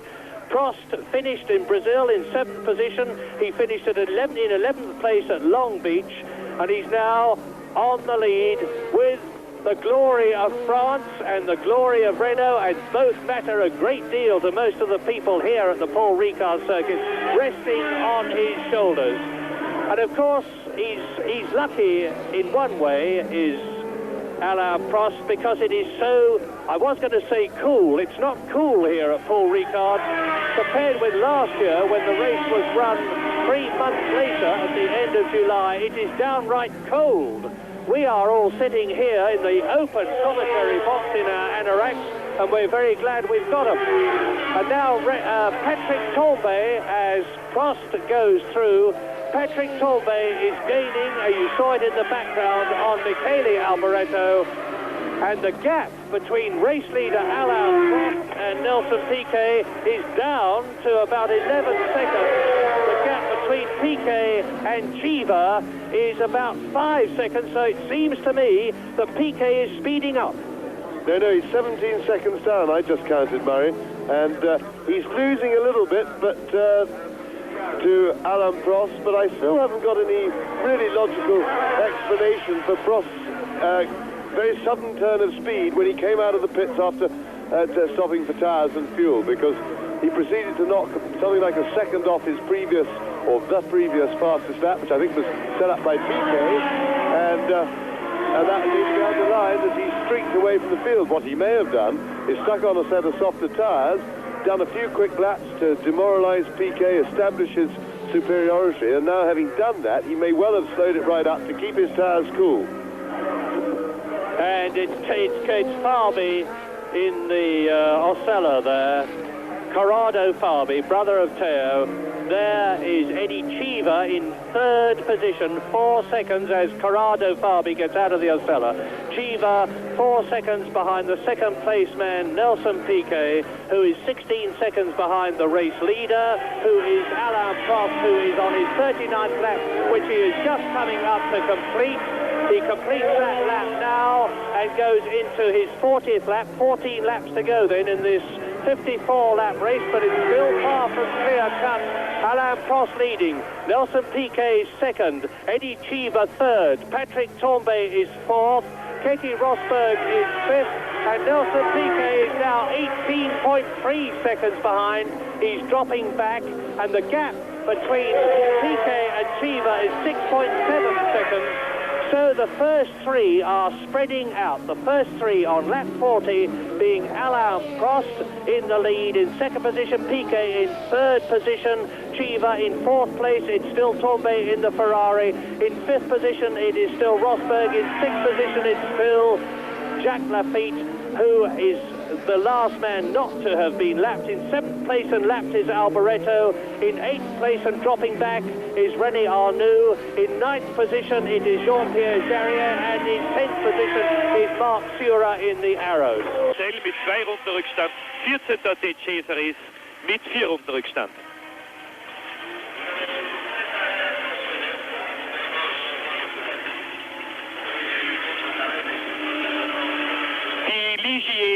Fahrzeuge verwenden ja das Citroën-Prinzip mit der hydropneumatischen Radaufhängung.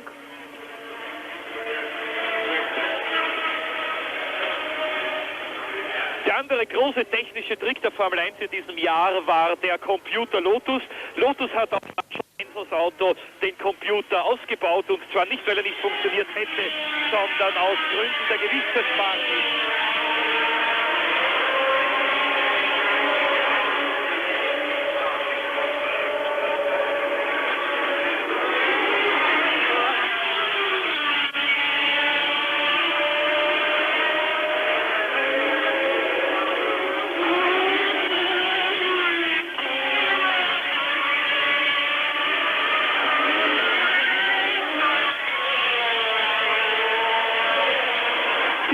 Der neue Lotus-Chef und sein Mechaniker Sammy de Mali, wir haben das ganz genau ausgerechnet, warum man also ein Gewichtshandicap hat durch den Computer an Bord des Lotus von Nigel Mansell. Ein Williams startet mit 540 Kilo, offiziell hat er gesagt, unser Lotus hat 568 Kilo, aber der Williams hat ja Untergewicht, das man nur schwer beweisen kann, fährt in Wirklichkeit mit 520 Kilo. Rosberg hat 67 Kilo Gewicht, Mansell hat 80, alles zusammengezählt hat also der Williams 587 Kilo, der Lotus 648. Wenn Williams jetzt einen Boxenstopp zum Nachtanken macht, nur also mit 66 Liter zunächst einmal den Grand Prix beginnt, hat er 653 Kilo, der Lotus hat 780, das ist ein Handicap von 130 Kilo, also bereits am Start, und das ist für uns, hat Peter Warr gesagt, zu groß. Soweit also die Rechnung von Lotus. Ich vermute, dass im Augenblick die Wagen im Grand Prix Sport überhaupt nicht stimmen. Vielleicht will man... And Prost has had many bad luck patches in the past. He's lost several wins in the past because of troubles with the Renault, but it's running as reliably as a train at the present moment. He has completed his 41st lap, and he was at least 16 seconds ahead of Nelson Piquet, who doesn't seem to be able to make up any of the gaps between himself and the race leader, as Prost now is right with Keke Rosberg there, who is in 5th position. Nelson Piquet goes through 23 seconds behind Prost. Yes, I think it must have been a different air compound, because Prost is definitely a different man since before his pit stop. He's pulling away from Piquet at over a second a lap, and immediately before they pitted, Piquet was, if anything, marginally closing on Alain Prost, and Prost is now really flying, comfortably the fastest man on the circuit, and as I say, drawing away from Piquet, who in turn is drawing away from Chiva, who in turn is a very large, comfortable distance ahead of Patrick Tambay. So after a really fascinating battle right up to the pit stops, and fascination after the pit stop to see how the race settled down, unfortunately the concertina has gone on an expanding phase instead of a contracting one, and the leading half dozen cars really are spreading out, because Rosberg is a hopelessly long way behind Tambay, but he's just passed his teammate Jacques Lafitte, is pulling away from him. So I'm afraid the concertina's on an expansion program, and at the moment we've got nothing much to sing or cheer about.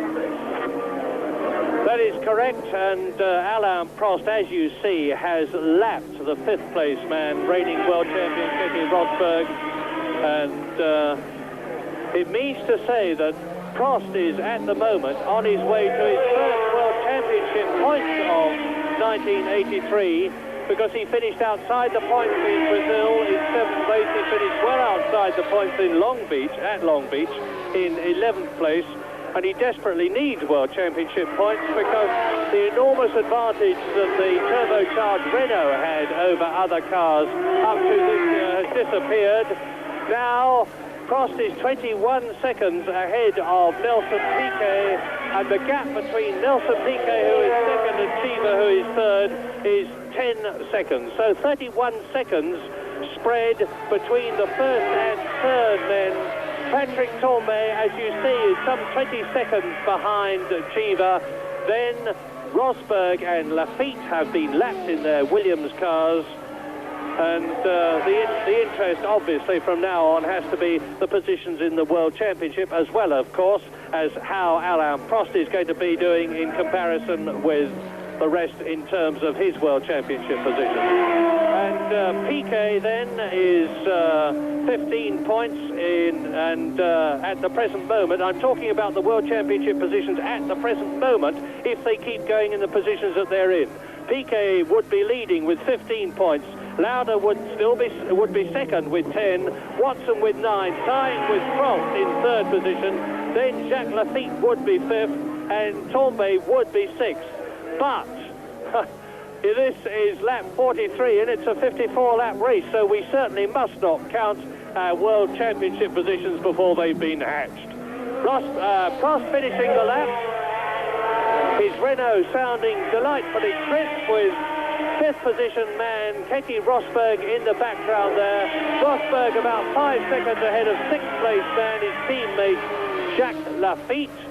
And the unfortunate René Arnoux is dropping back all the time in the second Ferrari, as Nelson Piquet, that you just saw there, go through 23 seconds now behind that man, the race leader Alain Prost. And still Eddie Cheever some 9 or 10 seconds behind.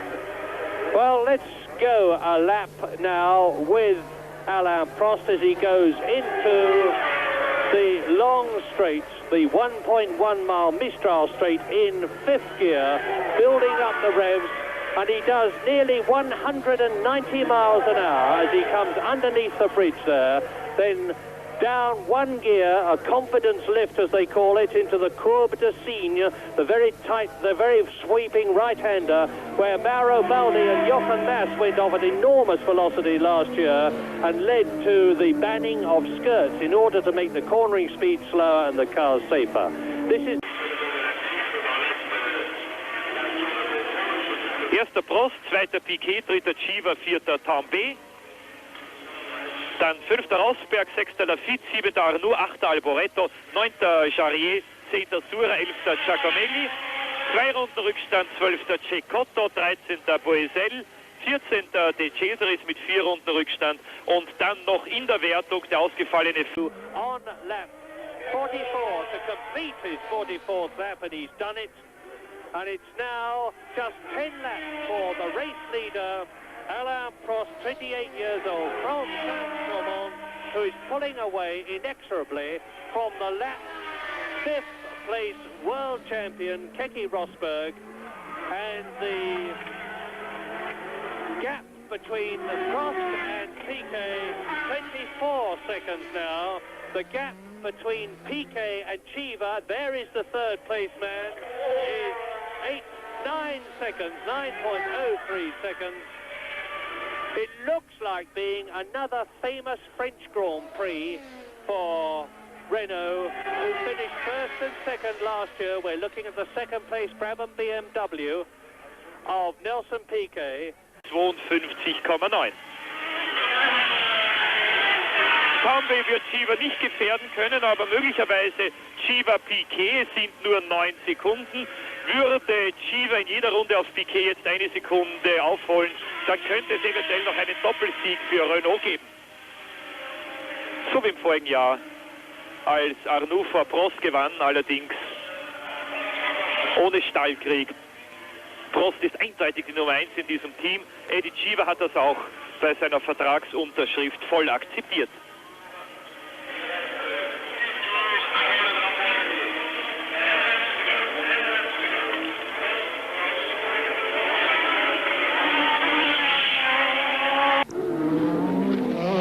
back, ladies and gentlemen, to the 1983 French Grand Prix. 8 laps to go, and back to France live, to Murray Walker and to James Hunt.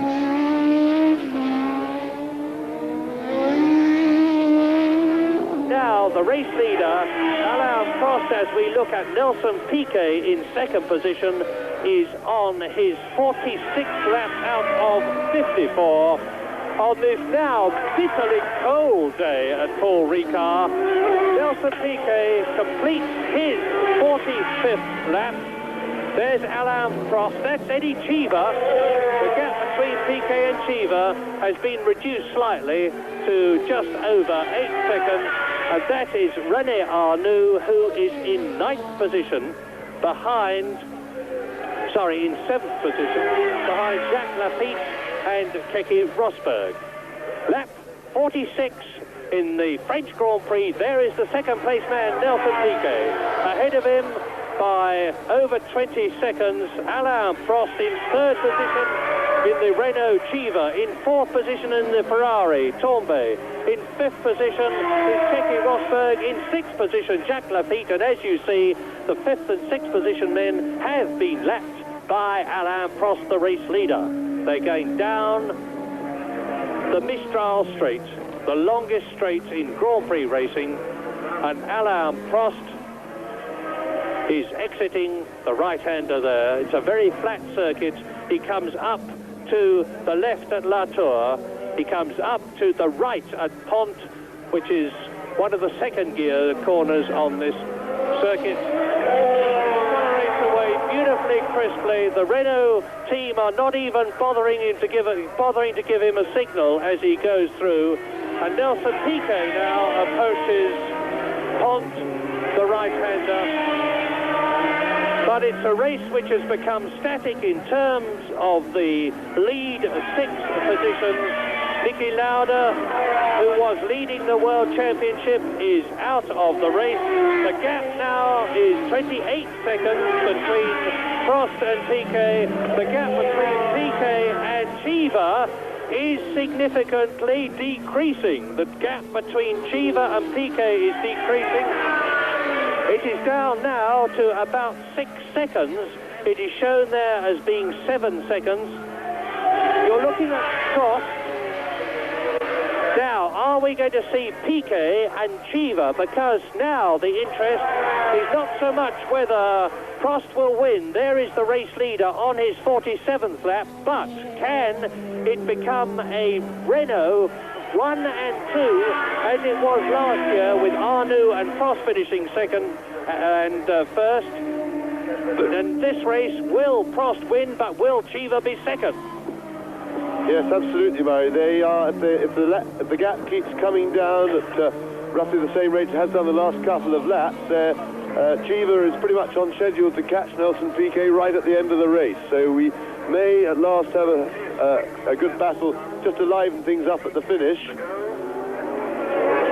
Comes Alain Prost coming up to complete his 47th lap. 7 laps to go. That now to wait and see as they come round. Just if Eddie Cheever has closed up a bit more. There goes Jacques Lafitte, running steadily in 6th place, a secure 6th place. Rosberg's pulled away from him. Now coming up to us at our position at the start-finish line, we have Nelson Piquet just gone past now. Eddie Cheever now. The gap 6 seconds between Nelson Piquet in 2nd position, Eddie Cheever in 3rd place. So Cheever has reduced the gap from 9 to 6. Is he going to be able to reduce it yet further? Well, I think unless Piquet is in some sort of trouble with his machinery, which of course is a possibility, maybe losing a bit of grip with the tyres, if he put on a softer compound as well. See, the team's attempted in the second half of the race to put on a softer rubber compound because the track has got a fair bit of rubber on it already for the first half of the race. That normally enables you to run a slightly softer compound, and there may have been a fair bit of ducking and weaving and guesswork going on amongst the teams in preparing their tyres for the guys who were stopping. And But I think Piquet's probably got the experience to hold off Eddie Cheever over a short distance like this, unless, as I say, he's got some sort of mechanical trouble. I think if he's in tire trouble, his skill and experience will probably carry him through. If he's got a mechanical problem, then of course he will. Lap 49 now for Alain Prost on his way to his 6th Grand Prix victory and his first points, and this is very important, of 1983, because Prost was only 7th at Brazil, he was only 11th at Long Beach, and as I said before, he desperately needs those points. And Nelson Piquet, there he is, with that significant flash from the turbocharger. The gap between himself and Prost is now 28.7 seconds. The gap between Piquet and Cheever is 7.3 seconds. So it looks as though Nelson Piquet has well and truly got the message. There he is in the background, and he's actually increasing the gap between himself and Eddie Cheever in 3rd position. This is going to be, of course, by far Eddie Cheever's highest position since he joined the Renault team, if he finishes in 3rd place, because he failed to finish in Brazil. There's the race leader, Prost, and Cheever failed to finish at Long Beach. So it's as important to Cheever to finish 3rd or hopefully 2nd as it is for Alain Prost here to win the race. Oder Detroit oder Las Vegas, wenn dieser Grand Prix stattfinden wird. Im Augenblick gibt es leise Unsicherheiten bezüglich der Grand Prix-Rennen von Dijon und Las Vegas. New York ist nicht ganz sicher, aber wahrscheinlich.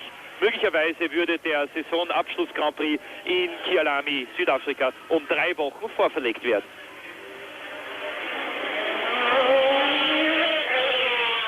Der führende Alain Prost hat seine 49.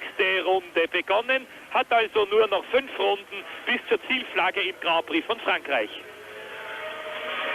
Dann wird es den 4. Renault-Sieg in 5 französischen Grand Prix-Rennen geben. Prost Vorsprung auf Piquet 28,6. Überrundet wird René Arnoux von Nelson Piquet. Links im Bild haben Sie Johnny Cecotto, der eine so sensationelle Grand Prix-Premiere gefeiert hat, lag in Rio vor dem Franzosen René Arnoux auf Ferrari und wurde in Long Beach bereits 6. Es war der verheißungsvollste Einstand eines neuen Grand Prix-Fahrers, ich möchte sagen, seit Villeneuve, Pironi und Prost. Meinung von John Watson, Johnny Cecotto, mit Sicherheit der übernächste Weltmeister in der Formel 1.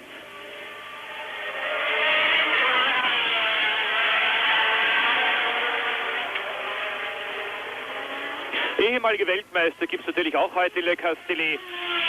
Jody Scheckter ist hier. Seine Prognose, Niki Lauda würde heuer Weltmeister werden. Er hat gesagt, der Grund ist der, dass er von allen Fahrern die größte Intelligenz besitzt. Man muss, um Weltmeister zu werden, nicht immer schnell fahren, hat er gesagt. Manchmal aber eigentlich nicht sehr oft. Hauptsache, man gewinnt mit Intelligenz. Ein anderer Ex-Weltmeister natürlich James Hunt, der neben mir für die BBC kommentiert. Und noch ein Ex-Weltmeister, Alan Jones, Sieg in Le Castellet 1980, macht eine Formel 1-Dokumentation für das australische Fernsehen. He's still got to keep his foot screwed right in it because Eddie Cheever is not so far behind him. Although Cheever, as Murray just said, has back markers to negotiate, Nelson appears to have a reasonably clear track in front of him. Piquet there coming through to complete his 50th lap, and the gap now between Prost and Piquet is 30.8 seconds. The gap between Piquet 2nd and Cheever 3rd is 5.8 seconds. So Eddie Cheever is absolutely on his limit, but he's still to catch and pass René Arnoux. Going down the Mistral straight there on lap 51 out of 54. Race leader Alain Prost. 2nd is still Piquet, some 30 seconds later. 3rd, about 7 seconds behind Piquet, is still Cheever. 4th is Patrick Tambay, who has yet to be lapped by the race leader in 4th position. Fifth and bean lapped Keke Rosberg, the reigning world champion. Sixth, of course, and bean lapped Patrick Tambay. Seventh, René Arnoux, that we've been looking at. Eighth position is Michele Alboreto. Ninth is Jean-Pierre Jarier. And 10th is Marc Surer. There are the first six. That in the background is the race leader. He is on his way to completing lap 51 out of 54. Not very far to go for Prost, a wonderful French Grand Prix record, the winner in 1981, second and meant to be the winner in 1982, leading now on his 52nd lap, 2 laps to go at the end of this one. That is Nelson Piquet in the turbocharged Brabham BMW, and they certainly seem to have improved, if not overcome. That's Bruno Giacomelli, incidentally. They seem to have improved, if not overcome, the turbocharged BMW engine problems, because Nelson Piquet's been running like a train in this race. He crosses the line 30.3 seconds behind Alain Prost, and as we look at the race leader, the gap between Cheever and Piquet has increased to 7.3 seconds. There is Lafitte in 6th position. He's been lapped. Jacques Lafitte, who was 4th at Brazil, 4th at Long Beach. If he finishes 6th here in France, he will have, with great merit, finished in the points in all the 3 Grand Prix in which he has driven for the Tag Williams team, which he joined in 1983, having left the Ligier team somewhat disenchanted after having been with it for years. Jacques Lafitte, that is. This, however, is the distinctive shape of the new, very slippery, in wind-cheating terms, RE40 Renault of Alain Prost, who came in and refueled in 24 seconds. The first time the Renault team had refueled their runners.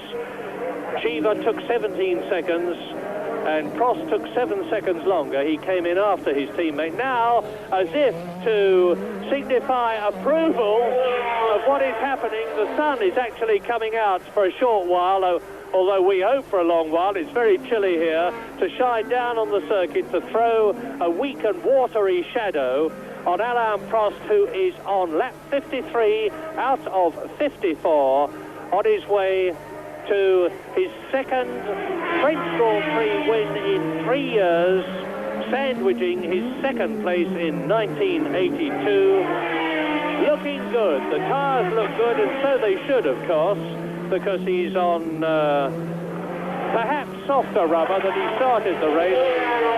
But although pit stops are going to be banned at the end of this year, because there is a lot of worry about fuel slopping about in the pits under pressure and being a danger, well, they may be banning them in 1984 onwards, but they're certainly transforming the excitement of Grand Prix in 1983, returning in some ways to what many people regard as the good old days, and adding an extra dimension of excitement. And it's soon going to be into the last lap for race leader Alain Prost, who will be completing his 53rd lap onto his 54th as he comes round the left-hander now at Les Pingles, on his way, and he's into our sight here as he goes round the left at La Tour, changes down to one of the only 2 second gear bends, into Pont, and into his last lap, James, after really a copybook race, because he only lost the first place when he came in to refuel.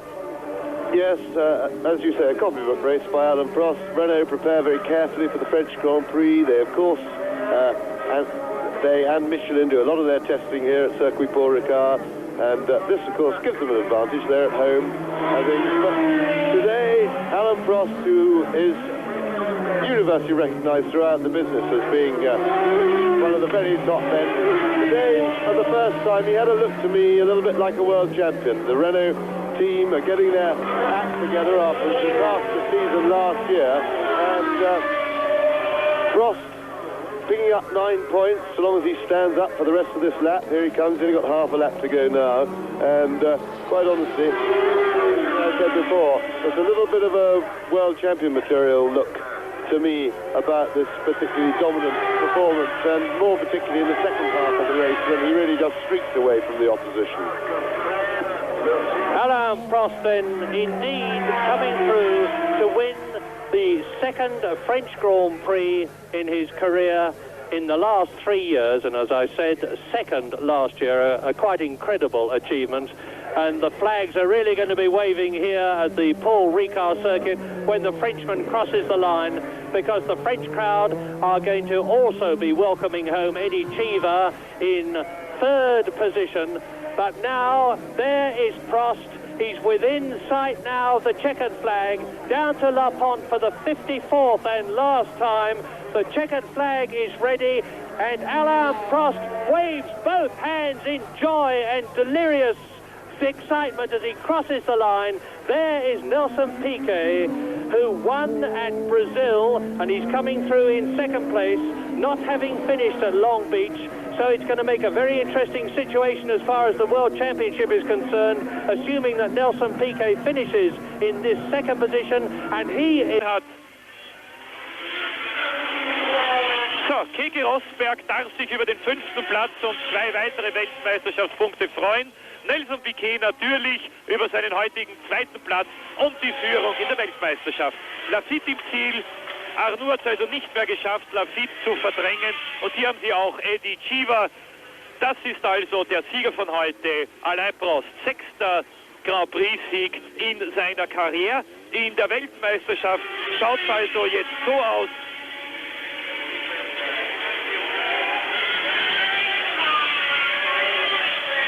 Rechnen Ihnen das ganz schnell aus. Rechnen Ihnen das ganz schnell aus. Es führt also jetzt Piquet mit 15 Punkten, vor Lauda mit 10. Dann haben wir Prost und Watson mit je 9 Punkten. Lafitte hat 7.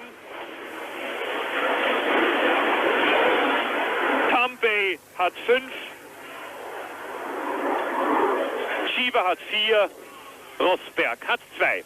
Prost gewinnt also mit fast einer halben Minute Vorsprung auf Piquet. 3. ist Cheever, 4. Tambay, 5. Rosberg und 6. Lafitte. Mit der Ankunft des Siegers von heute, Alain Prost, darf ich mich von Ihnen aus Le Castellet verabschieden. Es gewinnt also Alain Prost den 6. Grand Prix seiner Karriere. Neuer Führender in der Weltmeisterschaft ist Nelson Piquet. Niki Lauda bleibt Zweiter, heute leider ausgeschieden, unmittelbar nach halber Distanz wegen eines Getriebeschadens. Nächster Grand Prix für Sie, meine Damen und Herren, ist heute in 2 Wochen am 1. Mai in Imola mit dem Grand Prix von San Marino. Dort, wo Niki Lauda in den nächsten Tagen testen wird. Und ich darf mich mit diesen Bildern für heute von Ihnen verabschieden und wünsche Ihnen noch einen recht schönen Sonntagnachmittag. Danke